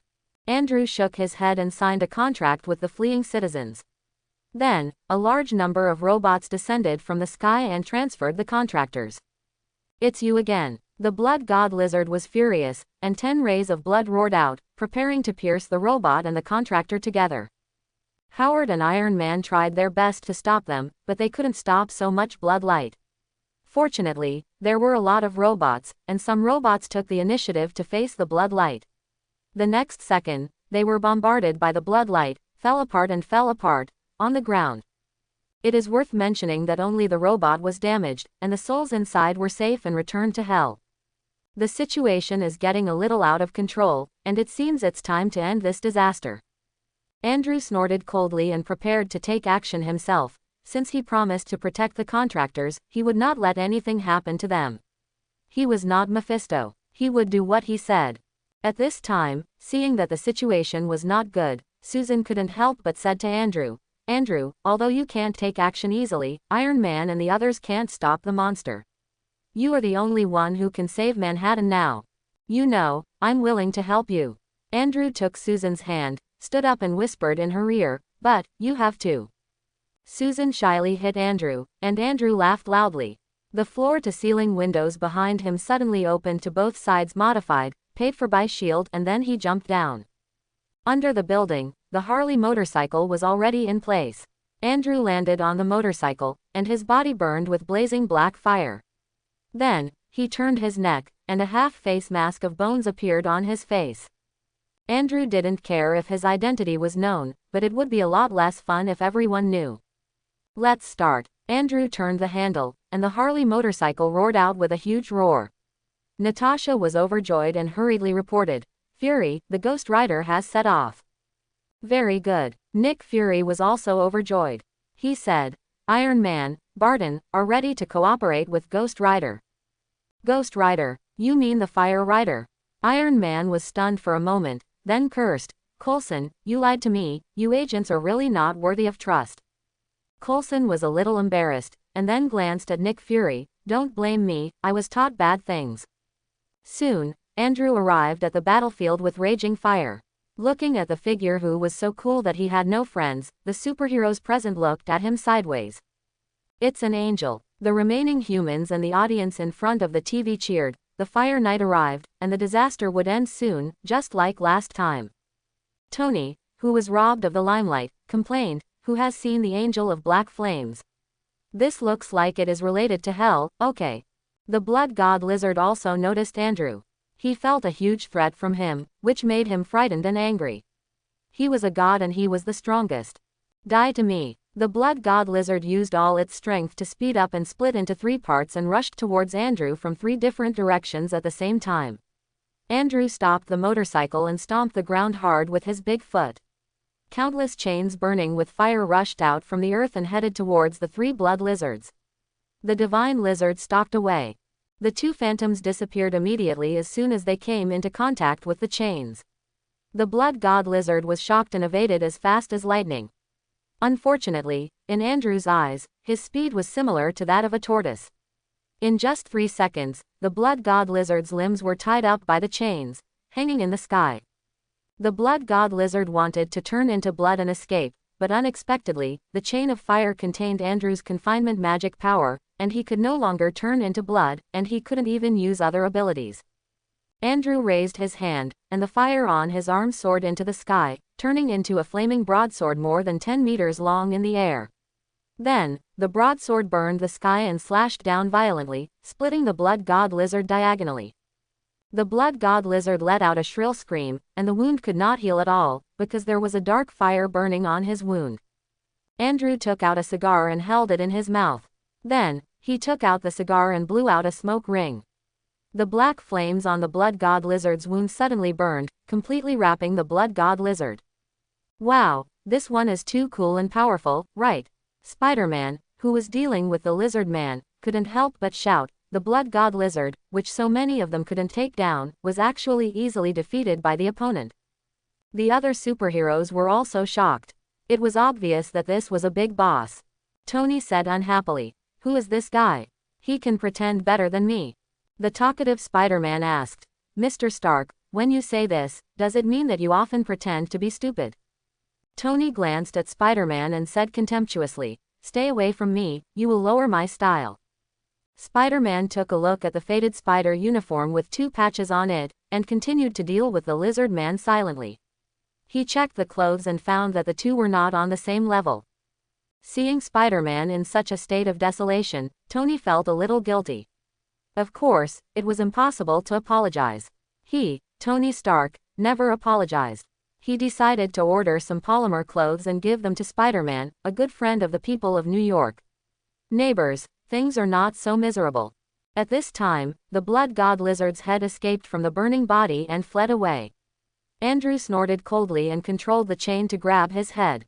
Then, Andrew grabbed the Blood God Lizard's head and said, "Look into my eyes." The Blood God Lizard subconsciously looked at Andrew's eyes full of flames. In the next second, a lot of bad things he had done before came to his mind. It is worth mentioning that Dicken himself has no soul, but Dr. Lizard does, and the 2 merged together, causing Dicken to be implicated and judged by the Eye of Judgment. "I have done so many wrong things." Before dying, Dr. Connors regained consciousness. He was filled with regret and chose to be freed. Dicken roared unwillingly. I am not wrong. I am the supreme god. Who dares to judge me? No matter how loud Dicken shouted, it was useless. His sins turned into the fire of hell, burning his and Dr. Connor's consciousness into nothingness. Dicken is dead, Dr. Connors is dead. Andrew nodded with satisfaction and was about to take back his power. At this moment, a figure with a strong smell of blood appeared in the lizard's head. The figure roared, How dare you ruin my business? Do you know who I am? Quote, the person who came was Dracula, the ancestor of vampires. The blood god had deliberately set up this game. As a result, he was killed by others just at the beginning. This made him very angry and came in person to teach the other party a lesson. It doesn't matter who you are, what matters is, do you know who I am? Andrew sneered. At the same time, in Dracula's consciousness, Andrew's body swelled infinitely, like a giant standing tall on the sky, while Dracula was just a small ant at the foot of the giant. Dracula froze and cursed in his heart, Devil, this is the demon. How could that fool mess with a demon? Lord Demon King, I'm sorry to bother you, I'm leaving right now. Dracula didn't hesitate and eliminated this consciousness immediately. Andrew snorted, You must be decisive enough, otherwise I will follow the consciousness and blow up your body. At the same time, the body of the blood god lizard was completely burned into nothingness by the hellfire. Andrew threw the lizard head to the blade and said, It has the original blood of Dracula. You can see if you want it. Don't worry, his consciousness it has been completely erased by me. Dracula's original blood. Blade was overjoyed and immediately took the lizard head away. This thing could help him kill more vampires. Andrew looked around at everyone, without saying hello, and got on his Harley motorcycle to leave. He was going to take Susan for a ride and let her experience the feeling of riding the land and water. Looking at Andrew's leaving figure, everyone had different expressions, including awe, gratitude, and fear. Ghost Rider is stronger than imagined. If he suddenly does evil, who will deal with him? Nick Fury, a veteran paranoid victim, flashed his eyes and shouted to everyone, Okay, Dicken Firth is dead, let's work harder to get rid of the other lizards and vampires and end this night once and for all. Quote, It's time to end. Tony nodded. Just as he was about to take action, he noticed that the black suits and the robots were retreating. He couldn't help but ask, Who are you? And why do you know about my father? When you are not so bad, I will tell you my identity. By the way, remember to go for a physical examination. You are almost 40 and don't even have a child. Howard is very angry down there. Howard shouted and disappeared into the distance together with the robots. Whether I have a child is none of your business. Besides, I'm extremely normal. Tony's nose was almost crooked with anger, especially when others looked at him suspiciously. By the way, it seems that they had never heard of rumors that Tony had an illegitimate child. Could it be? Nick Fury shouted dissatisfied, Do the right thing. Everyone shrugged and speeded up cleaning up the lizards and vampires. At this moment, a blue cloud suddenly bloomed in the sky, and then, the blue mist quickly enveloped the entire New York. As soon as they came into contact with the blue mist, the lizard men immediately fell to the ground in pain. Then, they shed their lizard bodies and gradually turned back into normal people. Apparently, that blue mist is the antidote. As they fight, Gwen recreates the antidote and uses a device to release it. Without the lizard people, the remaining vampires were not worth mentioning. Everyone breathed a sigh of relief. Tony said, That little girl is nice, calm and decisive. I want to invite her to work in the Stark group. Withers said with disdain, Be kind and don't harm other girls. Tony said angrily, What are you talking about? Am I that kind of person? Everyone said in unison, Yes. Tony's nose was really angry this time, and he left angrily to deal with other vampires. Withers and Blade were also about to leave. At this time, Barton stepped forward and said, You too, S.H.I.E.L.D. would like to invite you to join our team. I have been fighting vampires for most of my life. Do you know why I am still alive today? Withers looked at Barton and cursed, Because I never work with idiots. You S.H.I.E.L.D. are the idiots among idiots. Barton was a little embarrassed. He wanted to explain something, but Withers flew away with the blade in one arm. Nick Fury hesitated for a moment and did not let anyone track Withers and Blade. He shouted, Clean out all the vampires in New York City before dawn. Yes, Director. The agents loudly agreed, and at this moment the death knell of vampires in North America was officially sounded. On the rooftop of the Osborne building, Gwen breathed a sigh of relief when she saw that the device successfully fired the antidote. At this moment, she felt something bit her neck. She tried to take a picture of it, but she couldn't take a picture of anything. Gwen didn't take it seriously. She just hoped that everything would calm down as soon as possible. After all, she was partly responsible for the lizard potion. A few hours later, on a hilltop outside New York City, Andrew covered the sleeping Susan with a quilt and looked up at the stars. There are more than 3,000 soul contracts, which is much more than last time. My strength has improved again. Hey, given the level of unluckiness in New York, within a few years, the souls of all citizens will belong to me. Andrew was in a good mood. In addition, when things were almost over, two new worlds merged into this world. The fusion of worlds is nothing. The question is the timing a bit too coincidental? Each time they merge after the incident. Is there any connection between them? The four worlds at the beginning were not like this. Hey, wait a minute, Ancient One said that the integration of the worlds started a year ago. Andrew frowned slightly when he thought of something. 1 year ago, it happened to be the time when he came to the hell of rebirth. In other words, the fusion of the world has something to do with me. Interesting, really interesting. After a noisy night, the next morning, all of New York was discussing what happened last night. The headlines in many newspapers and news were, "Vampires are real." There is one newspaper exception, and that is the Daily Bugle. Its headline is divided into two parts. On the left is a photo of Spider-Man being knocked away. The headline is, "The Totally Unreliable Spider-Man." On the right is a photo of Ghost Rider smoking a cigar in flames, with the caption, "Angels descend to save New York City." They are all superheroes, why is there such a big gap? Peter Parker looked at the two titles and couldn't help but complain. At this time, a press conference screen appeared on the giant screen above. The spokesperson said into the microphone, "There are no vampires in the world.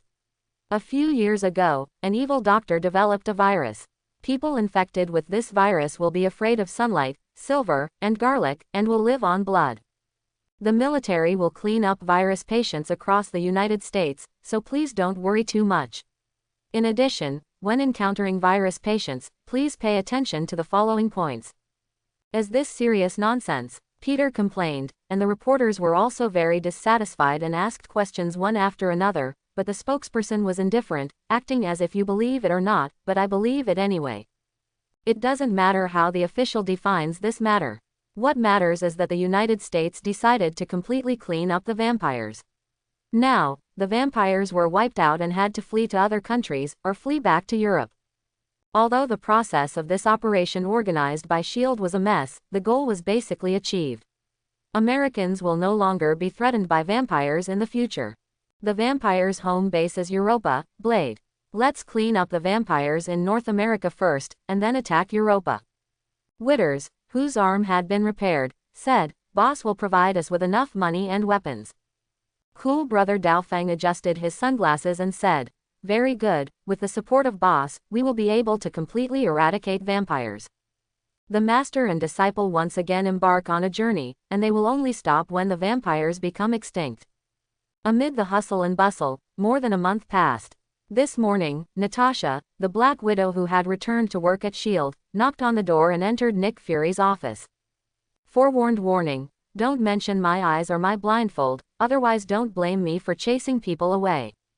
Nick Fury said with an unhappy look on his face that for the past month, his colleagues and his boss Pierce had been acting weird and sarcastic every day, making him tireless. "I have no interest in paying attention to your eyes." Natasha couldn't wait to ask, "Fury, did you find what I wanted you to check?" Hearing that it was serious business, Nick Fury became serious and said, "I don't know how Ghost Rider knew that the little girl was not dead. For more than a month, S.H.I.E.L.D. has been searching for Dreykov all over the world, but found nothing. I believe that Dreykov and his daughter have been killed by you, and what Ghost Rider said is not true." Quote, "No, what he said is true, I can feel it." Natasha said stubbornly, "They are hiding, even S.H.I.E.L.D. can't find them. Unless they are dead, there is no one that S.H.I.E.L.D. cannot discover." Nick Fury said proudly, Natasha, I think you are too guilty. I suggest you take a vacation or talk to a psychiatrist. Does a person like me feel too guilty? Natasha smiled bitterly, shook her head and said, I'm applying for 1 month's leave. I want to investigate this matter personally. I hope you can get all departments to cooperate with me. Nick Fury sighed and said, okay, but I hope you can return to normal in a month and turn back into the Black Widow with almost 100% mission completion rate. Your behavior over the past month was very unprofessional and you even assaulted a colleague. Quote. Natasha shrugged and said, I'm not as professional as you. I fooled everyone in S.H.I.E.L.D. Nick Fury said angrily, I told you not to mention this. Natasha shook her head, turned and left the headquarters. No matter what, she would find Dreykov and Antonia and completely end everything in the past.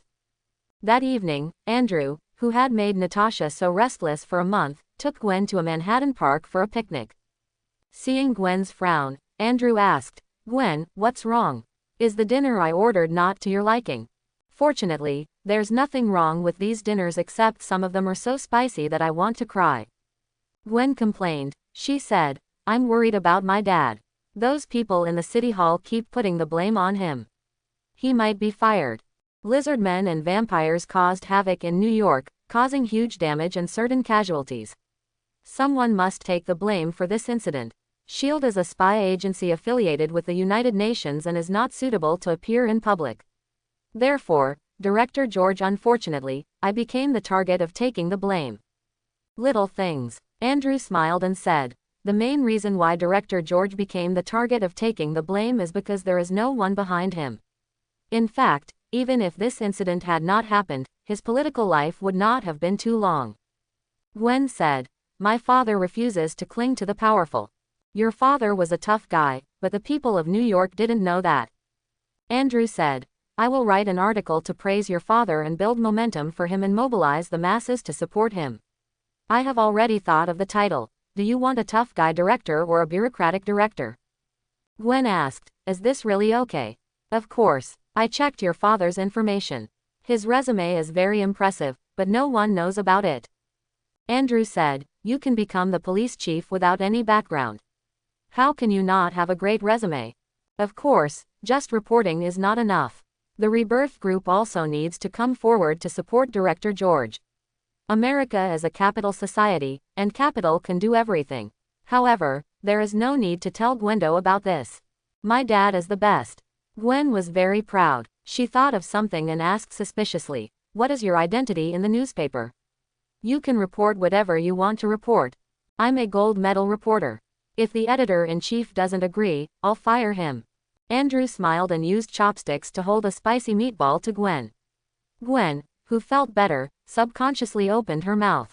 The next second, she was coughing repeatedly from the spicy food. Andrew laughed, and Gwen hammered him a few times dissatisfied. This guy knows how to bully others. After the laughter, Gwen remembered something and said happily, the Osborne group invited Dr. Otto to work in the group. Although he is best at physics, he is also quite accomplished in neurology. He was going to study artificial suns and mechanical tentacles connected to brain nerves, and he chose me to be his assistant. Hey, this position is super popular, and I didn't expect it to fall to me. Quote.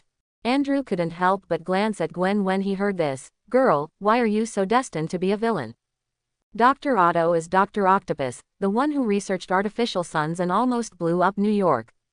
If he guessed correctly, Norman arranged for Gwen to be assigned to Otto as a way of selling him out. Because of Dr. Lizard's incident, the Osborne Group's share price plummeted, and Norman was now eager to raise investment to stabilize the market. Thanks to Andrew's efforts, the Rebirth Group has gradually become a giant, and its investment is very important. Gwen didn't notice Andrew's gaze. She hesitated and asked, Andrew, can you teach me Kung Fu? Why do you want to learn Kung Fu? Andrew's eyes flashed. After the last disaster, he discovered that Gwen had a power similar to Spider-Man. Fortunately, Andrew restrained his breath immediately, otherwise Gwen would have been scared away. Gwen said, I feel that New York is not very safe and I want to learn some skills to defend myself. Okay, I'll teach you some self-defense skills sometime. Andrew smiled and said that although he didn't know Kung Fu, with his devil-level melee ability, it was easy to teach Gwen. After solving 2 worries one after another, Gwen was very happy and concentrated on enjoying the dinner with Andrew. At this time, Andrew noticed a family having dinner nearby. The man had short hair, was strong and lean, and he could tell he had been a soldier. Andrew thought he looked familiar and couldn't help but take a few more glances. The man noticed Andrew's gaze and turned his head sharply to look at Andrew. His eyes were as sharp as an eagle. Anyone else would probably be frightened. Andrew was naturally not affected. He nodded towards the other party and looked away. The man was a little suspicious, but then he shook his head and turned his attention back to the pair of children playing. His face was full of happiness. It was obvious that he loved his children very much. At this moment, a woman escaped from the woods not far away and shouted in horror, "Frank!" Bang bang bang. Before the woman finished shouting, a group of men in black armed with long and short spears chased them out of the woods. Then, a burst of gunshots sounded like exploding beans. The woman screamed and fell forward, her back covered with blood. The surrounding citizens immediately fell down or hid behind obstacles. At first glance, they knew that they were old New Yorkers who had experienced many battles. Maria, seeing his wife fall, the man's eyes immediately turned red. As a special soldier, he did not follow his instinct to avoid, but ran towards the pair of children. He wanted to protect them with his own body. Unfortunately, the man was not fast enough. Seeing the men in black raising their guns and preparing to shoot in this direction, the man couldn't help but despair. At this critical moment, the surroundings suddenly became extremely slow, as if they were being decelerated. The man was in shock when a voice sounded in his mind. "I increased your thinking speed, but your body can't keep up with your thinking, so you still can't save them. In 1 second, they will die in front of you." The man hurriedly shouted with his consciousness, "Save them, help me save them, I will give everything. I can save them, and I can also save your wife who was shot, but from now on, your soul will belong to me, and you will become my general and work hard for me." Andrew said slowly, "By the way, I am the Demon King of Hell, which means that if you agree, you will become the Punisher of Hell." Andrew has recognized this man. He is Frank Custer, the future Punisher, an anti-hero who fights violence with violence, killing a gang one man at a time. The Punisher is not only a powerful anti-hero, but also a top tactical commander, and Hell Reborn needs his talent. Frank agreed immediately without any hesitation. "I agree. Your soul belongs to me."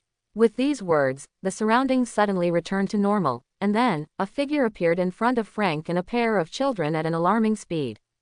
This figure was of course Andrew. He opened the umbrella and bullets hit the umbrella surface densely, but failed to penetrate. They all fell on the grass. Gwen climbed up and wanted to hold Andrew's hand, but found that he had already arrived in front of Frank. She was shocked for a moment. "Isn't this too fast? Also, where did your umbrella come from? I haven't seen it at all before." "Okay." Andrew didn't talk nonsense. He rushed into the group of men in black with an umbrella holding the bullet. Then he closed the umbrella, raised it and dropped it, bang bang bang. A minute later, more than 10 men in black all fell to the ground and covered themselves up. The arms wailed. All martial arts in the world are invincible, except speed. Andrew put the umbrella behind him and said like a martial arts master. Gwen kept clapping her hands excitedly. Her boyfriend was so handsome. When other people saw that the bad guy was defeated, they all stood up and applauded. He was so handsome just now that the shadow of the umbrella could not be seen clearly. "Maria, you can't die, I will take you to the hospital right away." Frank rushed to his unconscious wife, picked her up and prepared to rush outside. Andrew smiled and said, "Don't worry, she won't die. I promised you." Hearing this familiar voice, Frank's body shook violently. Is this young man actually the devil who wanted his soul before? "Let's go to the hospital first," Andrew said to Gwen who was walking over. "Gwen, take your 2 children to the hospital with him. I'll wait for the police here." "Well, leave it to me, Andrew, you're so handsome." Gwen kissed Andrew on the cheek and went to comfort the 2 crying children. Frank took a deep look at Andrew and ran quickly towards the parking lot. An hour later, the doctor walked out of the operating room with a tired look on his face. Then, he took off his mask and said to the anxious Frank, "The patient has passed the critical period. I have to say that this is a miracle. The patient's vitality is very tenacious." "Miracle," Frank knew very well that this was not a miracle, but the power of the devil. He said to the doctor, "Thank you, doctor. She will stay in the ICU for a while. You go and help her with the procedures. I hope you have enough medical insurance. The cost of subsequent treatment will be very expensive." The doctor nodded and led the nurses to transfer the patient. Frank looked at the leaving bed and couldn't help but breathe a sigh of relief. At this time, a voice sounded next to Frank. "Don't worry so much, I promised you, she won't die." Frank turned his head stiffly. He looked at Andrew, who suddenly appeared, and asked, "Are you really the devil?" Andrew smiled slightly and took Frank to the rebirth hell. Then he said, "This is my hell. Well, the air is a bit bad. Please forgive me. There is nothing we can do. It is a period of mass production and the factory has been producing robots." Hell, production robots. Frank looked confused. "I don't know much. Don't lie to me. How could there be a factory in hell, or a modern factory?" Andrew smiled and took Frank to visit the robot factory. Frank finally accepted the reality. He hesitated and said, "Devil, I am very grateful to you for saving my wife and children. They are everything to me, so I am willing to do it for you. Potency. However, I will not do anything that is unscrupulous or goes against the interests of the country. I am a soldier and I have my honor." Quote. Glory. Does America have glory? Andrew couldn't help laughing and asked, "Frank, do you know why you were shot?" Before Frank could answer, Andrew continued, "On the surface, it was your wife Maria who happened to break the deal between two gangs. In fact, someone was setting up a trap to silence them." Frank was stunned and asked hurriedly, "Kill? Who?" "Your boss in the Middle East used the corpses of dead soldiers to transport illegal drugs into the United States to make a fortune. The Cerberus operation you carried out in the Middle East was actually a silence operation." Andrew said, "If you silence others, others will silence you. It's very reasonable." "This is impossible," Frank yelled with red eyes, and his strong body even trembled a little because he was so excited. Selling illegal drugs and transporting them with the bodies of dead soldiers. How could the army, which he regarded as sacred, do such an unscrupulous thing? In addition to being angry, Frank was still a little scared. If this was true, then what was his so-called glory? Andrew said, "Your good brother Billy knows about this. In fact, they want to silence you, and Billy also knows about it." "Billy knows about this." Frank was hit hard again and even took 2 steps back in disbelief. That was his best brother. Frank stared at Andrew, like a volcano about to erupt, and said, "I don't believe it. I want to investigate this matter myself." Andrew said, "No problem, you can do whatever you want. If something happens, I will help you solve it." At this time, Howard on the side said, "Soldier, selling illegal drugs is a tradition of the CIA. The CIA is definitely involved in this matter. Don't be careless." CIA. Frank was stunned and then said, "I will find out everything. If it is true, no matter who he is, I will send him to hell. I'll give you a mask. It will help you hide your identity and help you withstand bullets." Andrew threw a bone mask to Frank and said, "By the way, remember to bring some evidence back. The Daily Bugle is always short of headlines." The Daily Bugle. Is it your property? Frank was stunned. His wife had just told him in the morning that the Daily Bugle was the conscience of New York and was more reliable than other newspapers. Eat your conscience, that's the devil's property. That's right. Andrew waved his hand and Frank disappeared. Then, Andrew said to Howard, "Make a tailor-made suit for Frank. He will be the commander of the Peace Knights. No wonder you value him so much." Howard said, "It's no problem to customize a suit for him, but we don't have all the materials on hand. There are iron ores in the rebirth hell, which can provide steel and some alloys, but some high-precision materials need to be transported from the earth. Andrew is not short of money, but the problem is that many materials require licenses and channels, and you can't buy them even if you have money. This is why the number of reborn hell battle robots is relatively small." Andrew smiled and said, "Don't worry, the materials will not be a problem soon, and I will also receive a lot of perfect customer service." Howard looked confused. "Material? Customer service? This is irrelevant, okay." Andrew didn't say much. He said, "During this period, you and Tesla should work harder. The next disaster will strike at any time. The next disaster will strike at any time. Howard was stunned. How many times has this happened? When did the Earth become so unsafe? It starts when your son becomes Iron Man, Andrew said. Howard. Late at night, Natasha was still checking the information sent by S.H.I.E.L.D. The past was haunting her like a demon, making her unable to sleep or eat well. She needed to use work to numb herself. There is no trace at all. How did Dreykov do it? S.H.I.E.L.D. is the largest intelligence organization in the world. Natasha frowned. At this moment, she suddenly appeared on a floating platform. Opposite her was a ball of golden flames. In the flames, a majestic figure loomed. Natasha didn't panic. She looked around and prepared to ask, but found herself speechless. Andrew said slowly, Natasha Romanov, agree to the conditions in the contract, and I will tell you how to find Dreykov and Antonia. By the way, your former sister has been controlled by Dreykov and her life is worse than death. Quote. After saying that, a contract appeared in front of Natasha. The content of the contract was very simple. She kept this matter completely secret and did not notify S.H.I.E.L.D. She went to find Dreykov alone. If she violated it, her soul would be destroyed by the devil. Take away. Why not ask for Natasha's soul? Because Natasha would never agree easily. More importantly, as long as she signed this contract, her soul would belong to Andrew sooner or later. Andrew was sure of this. Yelena is controlled by Dreykov. Natasha was shocked and read the contract in front of her carefully. When she finished reading, she looked confused. This contract was too simple. What did the devil want to do? Natasha pointed to her mouth, indicating that she wanted to speak. Don't sign. Goodbye then. Andrew raised his hand, and the illusion began to collapse from the outside. Natasha was a little anxious. She hesitated and pressed her hand on the contract. Anyway, the conditions of the contract were very loose. More importantly, she had to find Dreykov and end everything. Andrew nodded with satisfaction and said, Go to your adoptive father, the Red Guard, and he will take you to your adoptive mother. Your adoptive mother knows where Dreykov is. As soon as Andrew finished speaking, the illusion completely collapsed. Natasha returned to reality with a confused look on her face. Was everything that just happened true?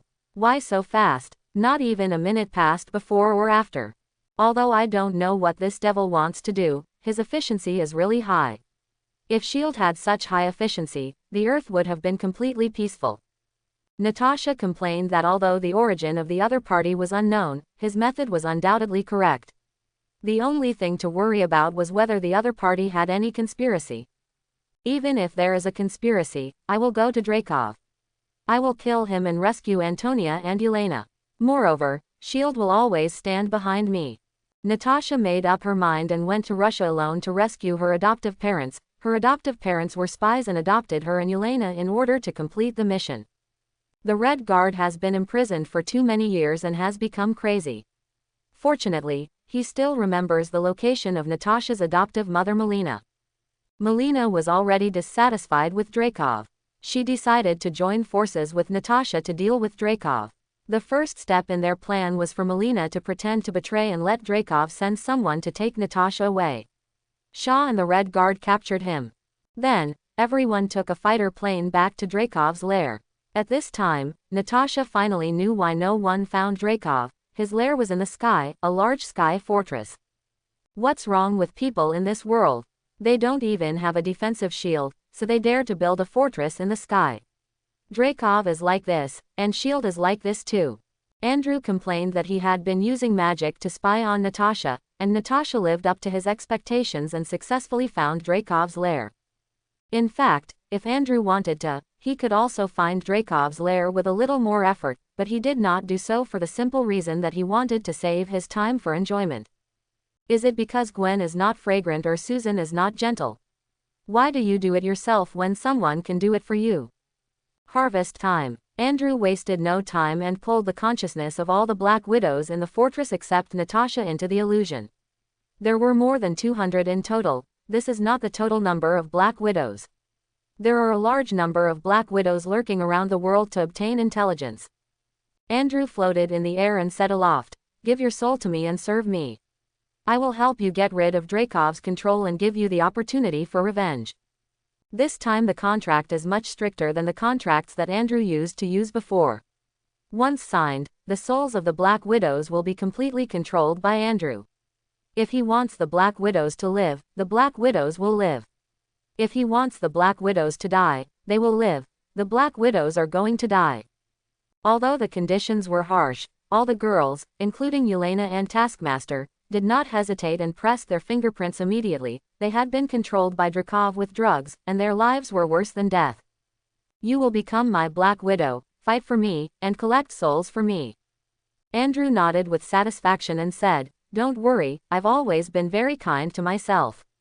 After 1 year, I will help you recover and turn you back into a complete woman. Recover your body. All the girls' eyes lit up.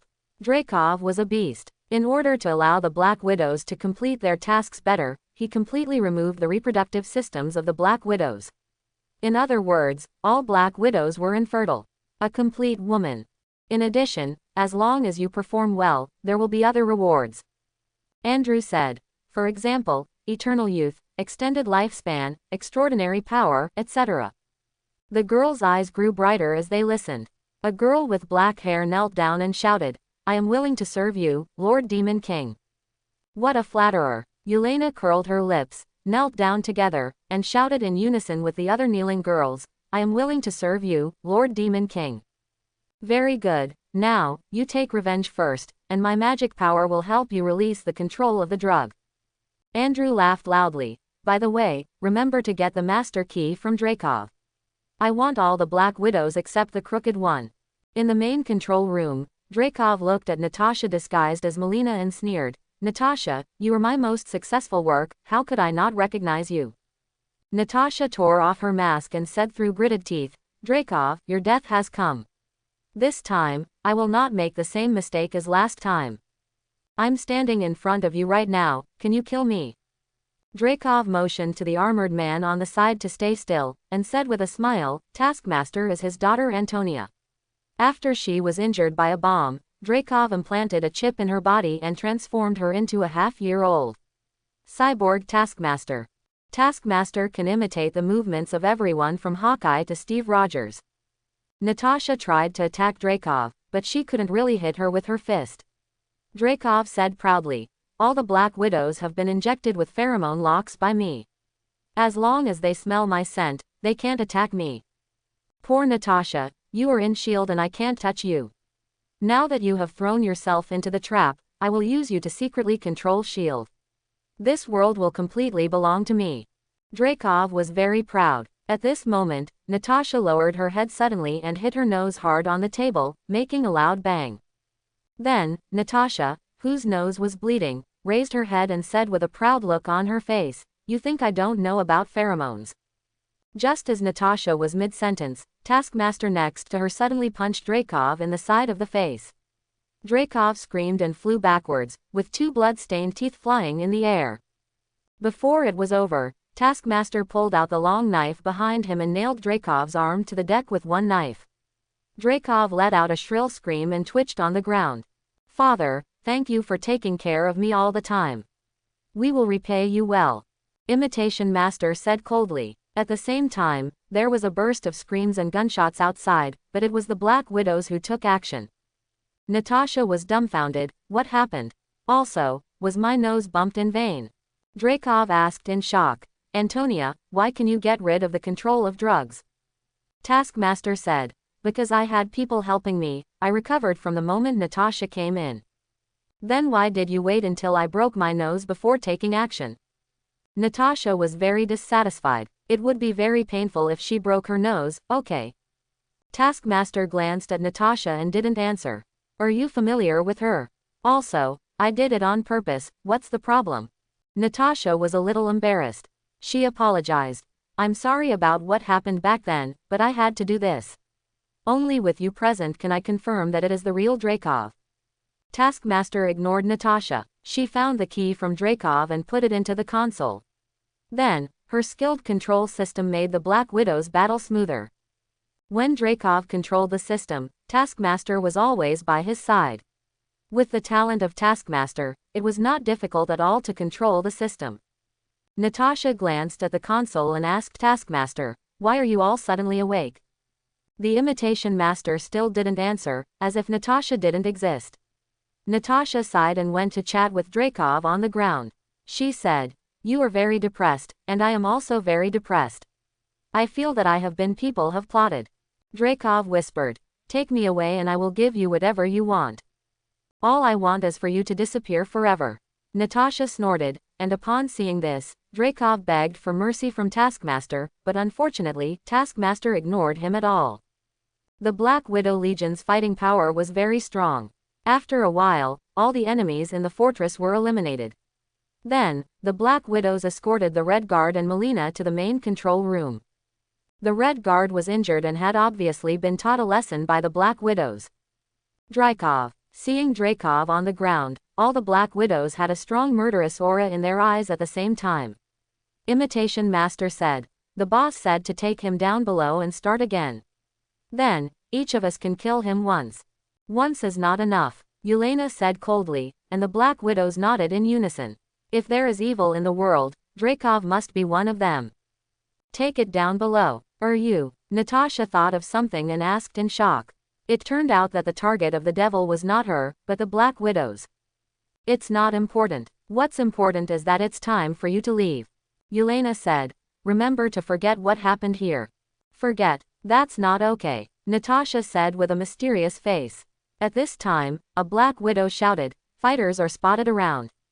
The Black Widows were stunned and hurriedly looked at the screen and found 6 fighter planes approaching. These fighters had special technology that had not been discovered until now. "This is SHIELD's Quinjet," Melina asked Natasha. "Did you bring someone here?" "I didn't bring anyone here, but Nick Fury, the director of S.H.I.E.L.D., is a super psychopath that no one believes in. If I suddenly come to Russia, he will definitely send someone to monitor me." Natasha smiled and said, "With their methods, it is normal to follow them here." At this time, Natasha was pulled into the illusion again, and Andrew asked with a sneer on his face, "Are you very proud now? Do you think you fooled me? I'm not kidding you. If you must think so, then there's nothing I can do about it." She said this, but Natasha was so proud that Andrew smiled and said, "You said you didn't violate it, so you didn't violate it. S.H.I.E.L.D. followed you to the Sky Fortress, Natasha Romanoff, you violated contract, from now on, your soul is mine." Along with Andrew's voice, the contract imprint in Natasha's soul turned into the Phoenix imprint, which meant that her soul officially belonged to Andrew. Natasha shouted in shock and anger, "I didn't break the contract, you can't take my soul away." Andrew asked calmly, "Do you still remember the last clause of the contract?" Natasha recalled it and asked in astonishment, "The last one, the final right of interpretation belongs to the Demon King." "That's right, I have the right to explain. It's a fact that S.H.I.E.L.D. appears here. If I say you broke the promise, you broke the promise." Andrew sneered, "Who do you think you are? Playing tricks with the devil? Are you worthy?" Natasha was so angry that her whole body was shaking, and she shouted, "I don't accept it. Do I need you to obey?" Andrew said, "Your soul already belongs to me. I not only control your life and death, but also everything about you. Natasha, think about what you should say next, it will determine your future destiny." Natasha felt like she had fallen into an ice cellar. She was silent for a moment, knelt down in front of Andrew, and said with great respect, "Master Demon King, please forgive my arrogance, everything about me belongs to you." Andrew walked up to Natasha, lifted her chin with his fingers, and said, "Your eyes tell me that there is still a fire of resistance burning in your heart." Natasha had a sudden thought, and just as she was about to explain, Andrew continued, "But I don't care, because I have no interest in you, and one day, you will cry and give everything to me." Then, the illusion disappeared, and Natasha breathed a sigh of relief. Only then did she realize that her back was covered in cold sweat. Fortunately, the devil is not interested in her, otherwise, she is finished, her soul already belongs to the other party, and the other party can easily make her unable to live or die. "I was a little overestimated." Natasha shook her head secretly, but she did not think that one day she would succumb to the devil. She, the Black Widow, had never succumbed. It is worth mentioning that Natasha, and the other Black Widows, cannot reveal any secrets unless Andrew agrees. After dealing with Natasha, Andrew waved gently at the 6 Quinjets. The 6 Quinjets began to decay at the same time. Soon, They turned into 6 rusty old aircraft. Immediately afterwards, the old plane collapsed in the air, and the 6 pilots hurriedly activated their escape devices and ejected from the cabin one after another. This is the curse of decay. It's time for you to go. Andrew's voice sounded in Natasha's mind. Natasha did not dare to neglect, and prepared to leave with the confused Red Guard and Melina. Thinking of something, Natasha shouted to Yelena, "Yelena, do you want to leave with us? I will come find you, but not now." Yelena shook her head. Natasha knew that their souls had all fallen into the hands of the devil. She sighed and left the Sky Fortress in a fighter plane. As soon as Natasha and the others left, a large amount of black gas emitted from the Sky Fortress. When the black gas disappeared, the entire fortress disappeared. Melina was a little frightened, and she couldn't help but ask, "Natasha, what exactly is going on?"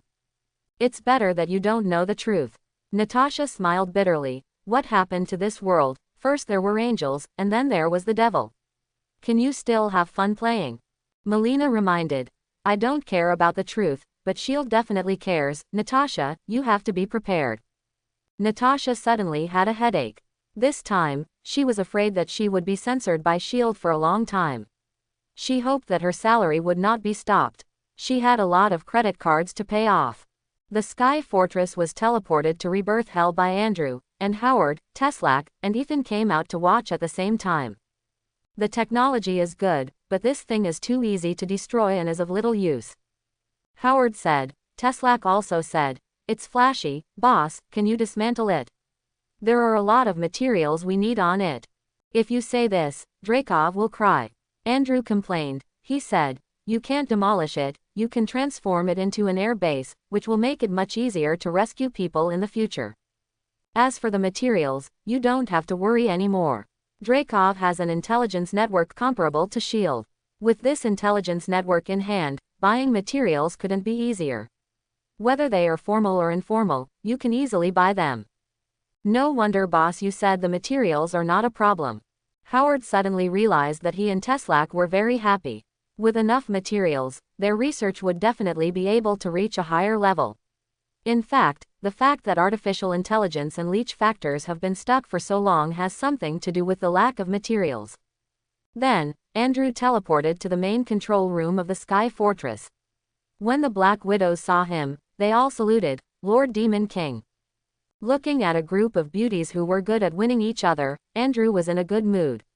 He said, "Call me boss. Antonia, has the Black Widows list been unlocked?" "Boss has been unlocked." Taskmaster pressed the button, and dense red dots appeared on the screen. They were all Black Widows, numbering in the thousands.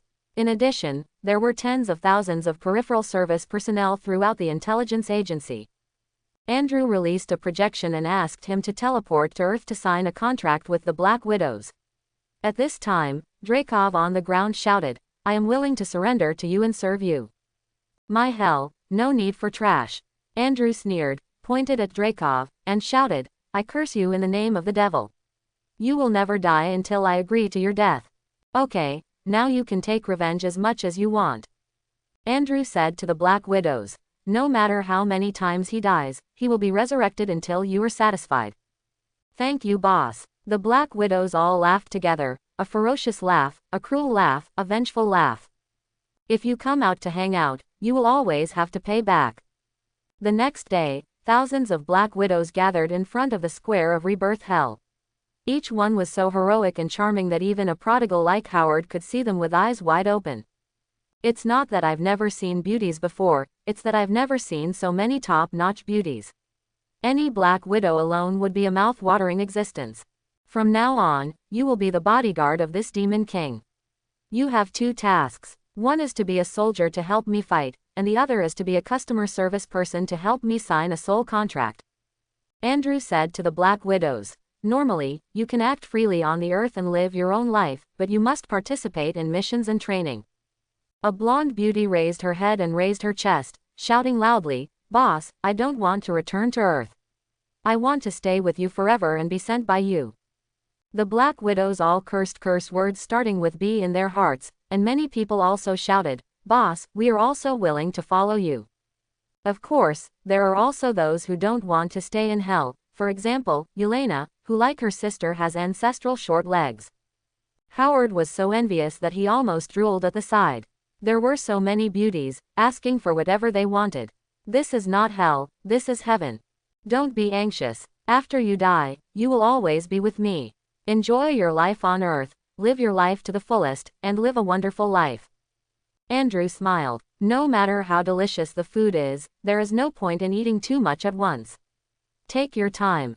Then, Andrew pointed at the cold Frank and said, he is your regiment leader and your instructor. From now on, you will obey his orders.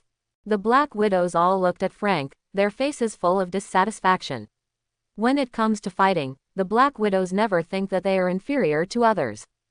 Frank laughed ferociously. He liked repairing thorns the most, especially since he was in a bad mood recently. As a man, there are always a few days every month when he is particularly grumpy. Don't underestimate your instructor. A few days ago, he just single-handedly killed the CIA director who was protected by a group of agents. Now he is one of the top 10 most wanted criminals in the United States.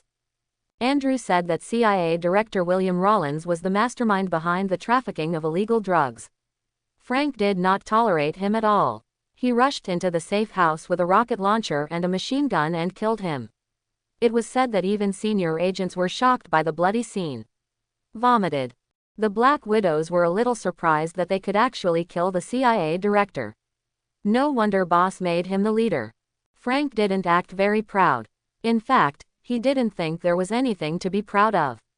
Compared with before, he was obviously more ruthless. He only lived for his family now.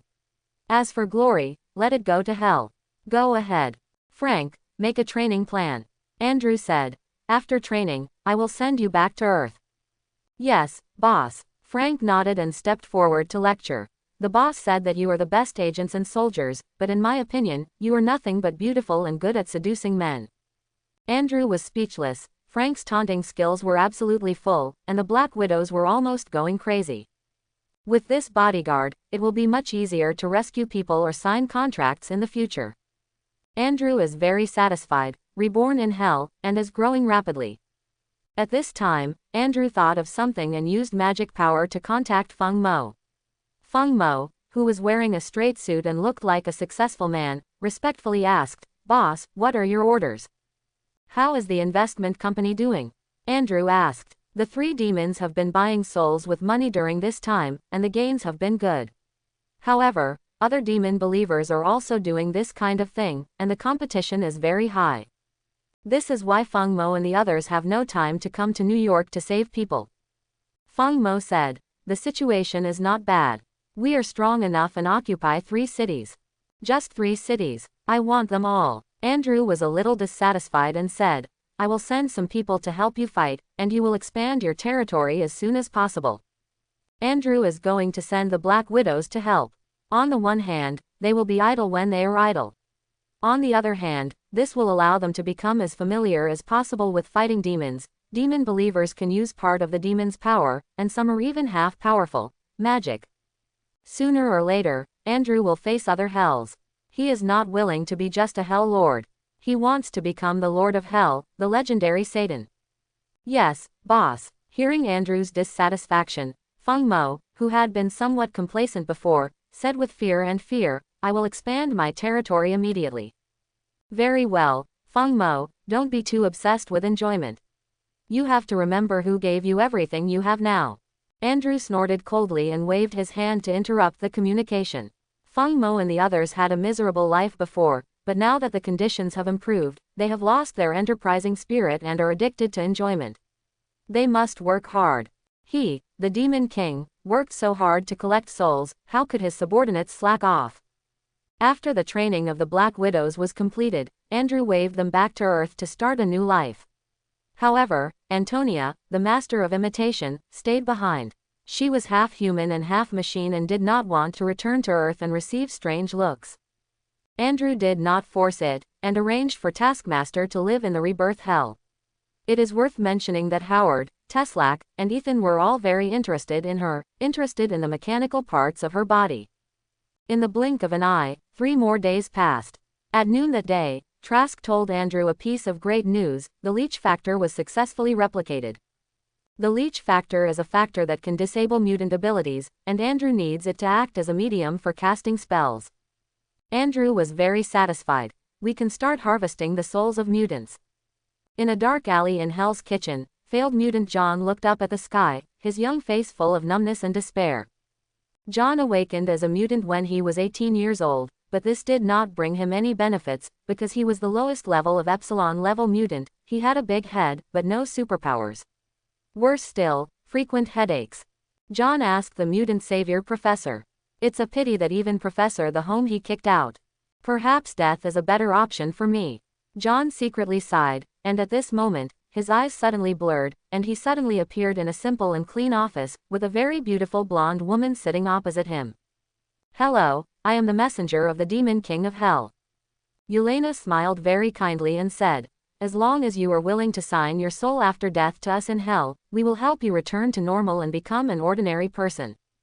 John was stunned for a moment when he heard this, and then asked with great excitement, can you help me change back to an ordinary person? It's not me, it's our Demon King. Yelena said, as long as you sign the contract. John immediately said, I'll sign now. Yelena said, I haven't finished speaking yet. John shouted hysterically. Needless to say, sign it now. Where is the contract? I will sign it right away. I want to become an ordinary person again. I want to become an ordinary person again. The smile on Yelena's face was a little stiff. If the boss hadn't said not to hit customers, believe it or not, I would have beaten you so hard that your mother wouldn't even recognize you. Sign it. Yelena feebly handed over the contract. Although it was successful, why did she not feel any sense of accomplishment? Also, the knowledge I studied so hard in the past few days is completely useless. Yelena secretly sighed. No wonder boss would find mutants. They are just as desperate as we were before. John signed the contract immediately without any hesitation, and then he couldn't wait to ask, when can I become an ordinary person again? Right now, final reminder, you will lose all memories here, but you will remember one sentence.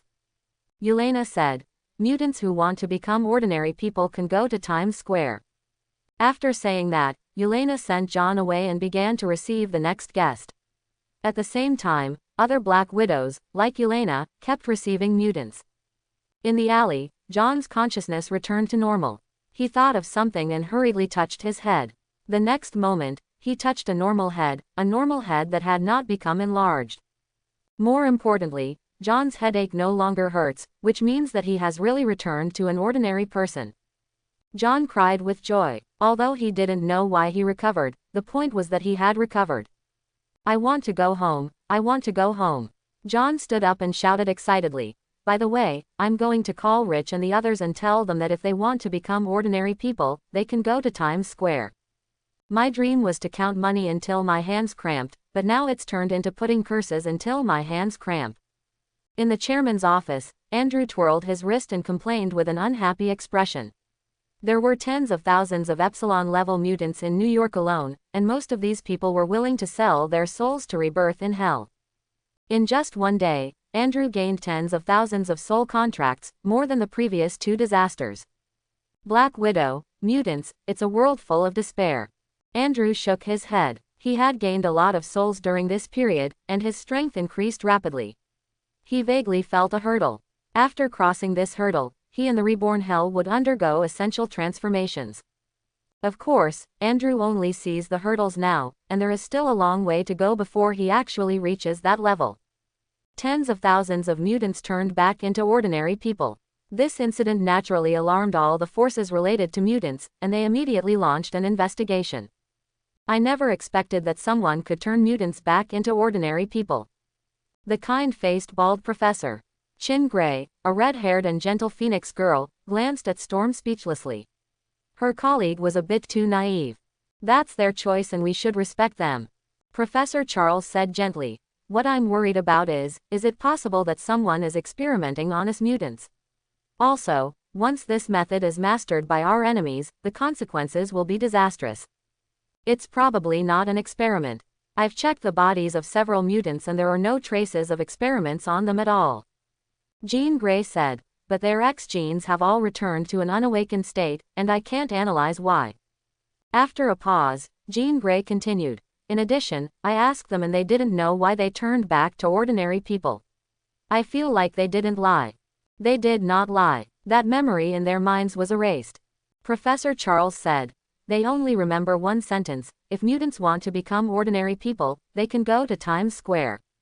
Times Square. Everyone was stunned. Why was it Times Square? That's a New York landmark, very eye-catching. Other forces also had this doubt. They didn't know that Andrew chose that place because it was close to the Rebirth group, so he could pull people into the illusion while working. It looks like I'm going to spend a few days in Times Square. Professor Charles said that this matter was so important that he was going to investigate it personally. This must be a human conspiracy. They are experimenting on mutants and preparing to exterminate us mutants. Another mutant, bipolar, Magneto, who was getting stronger and stronger, shouted loudly, and those mutants are all self-degenerate traitors. They gave up their identity as gods and became mortals. The mutants such as Toad, Big Steel-Tooth, Saber-Toothed Tiger, Mystique and others all nodded. In the eyes of the radical mutants, they were the gods of the new era. Ruiwin, go to Times Square and keep an eye on it. You must find out who is behind this. Magneto took 2 steps back and forth and ordered, Toad, take Dogenya to the Canadian border to help me catch a mutant.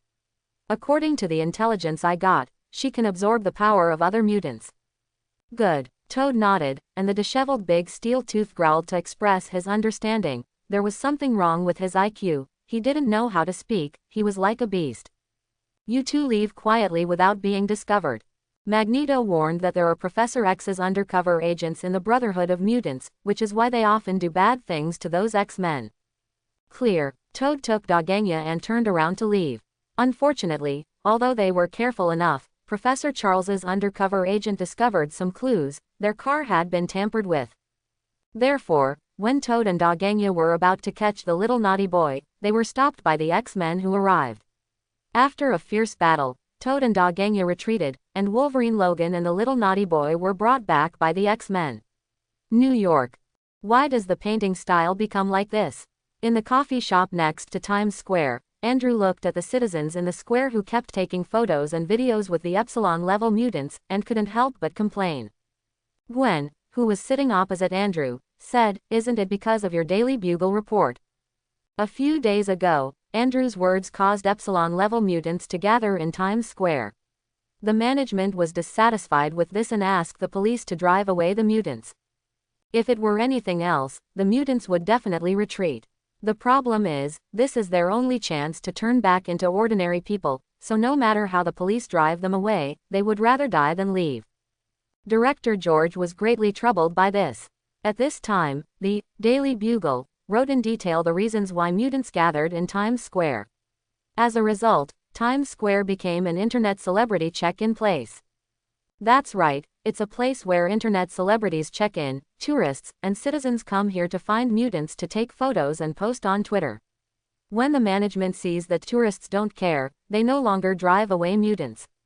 Most mutants are resistant to this, because the tourists look at them like they would go to a zoo to see an animal exhibit.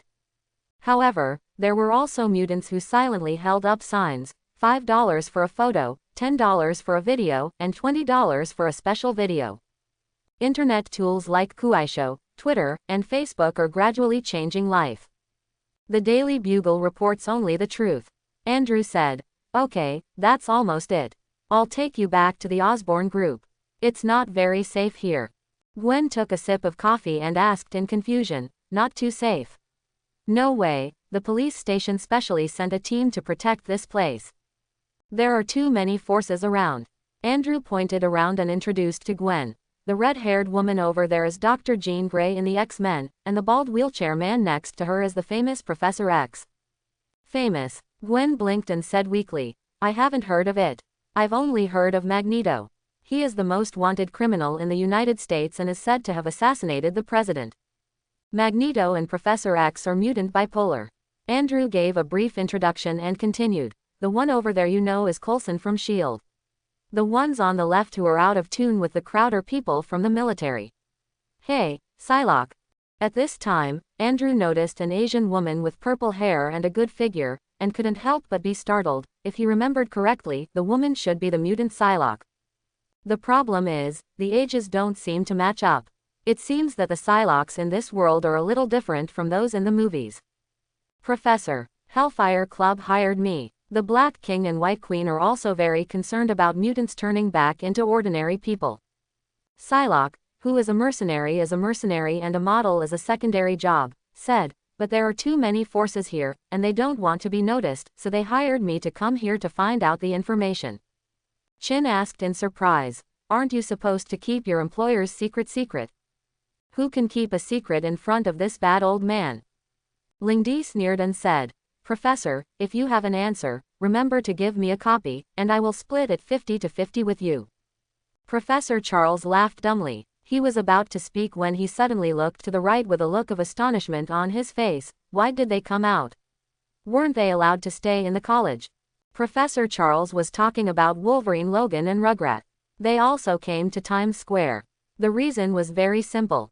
Rugrat wanted to become an ordinary person, so the macho Wolverine took the risk to accompany her. Wolverine and others thought Magneto is targeting him.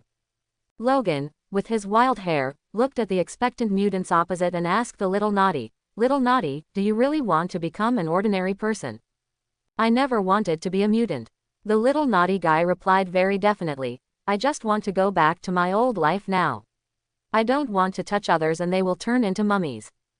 Logan shook his head and said, I respect your choice, but can you really become an ordinary person by staying here? If you can't stay for 1 day, you can stay for 2 days. If you can't stay for 2 days, you can stay for 3 days. In short, I must become an ordinary person. The Little Naughty guy said, it's a pity that my appearance is no different from ordinary people, otherwise I could make some extra money. The looks from those people made me sick, and to be honest, I wanted to punch them. Logan said with disgust. At this moment, the surrounding screens and the citizens' mobile phones were disturbed and a large number of fluctuations occurred. Then, 3 people walked towards this side menacingly, and everyone who blocked the way was pushed away by them. The leader of these 3 people was an old man wearing an ugly helmet and a reddish-brown cloak. As soon as Coulson saw him, his expression immediately changed. The person who came was the most wanted criminal in the United States, Magneto. Magneto is surrounded by Toad and big steel teeth. It is worth mentioning that the Brotherhood of Mutants is very powerful.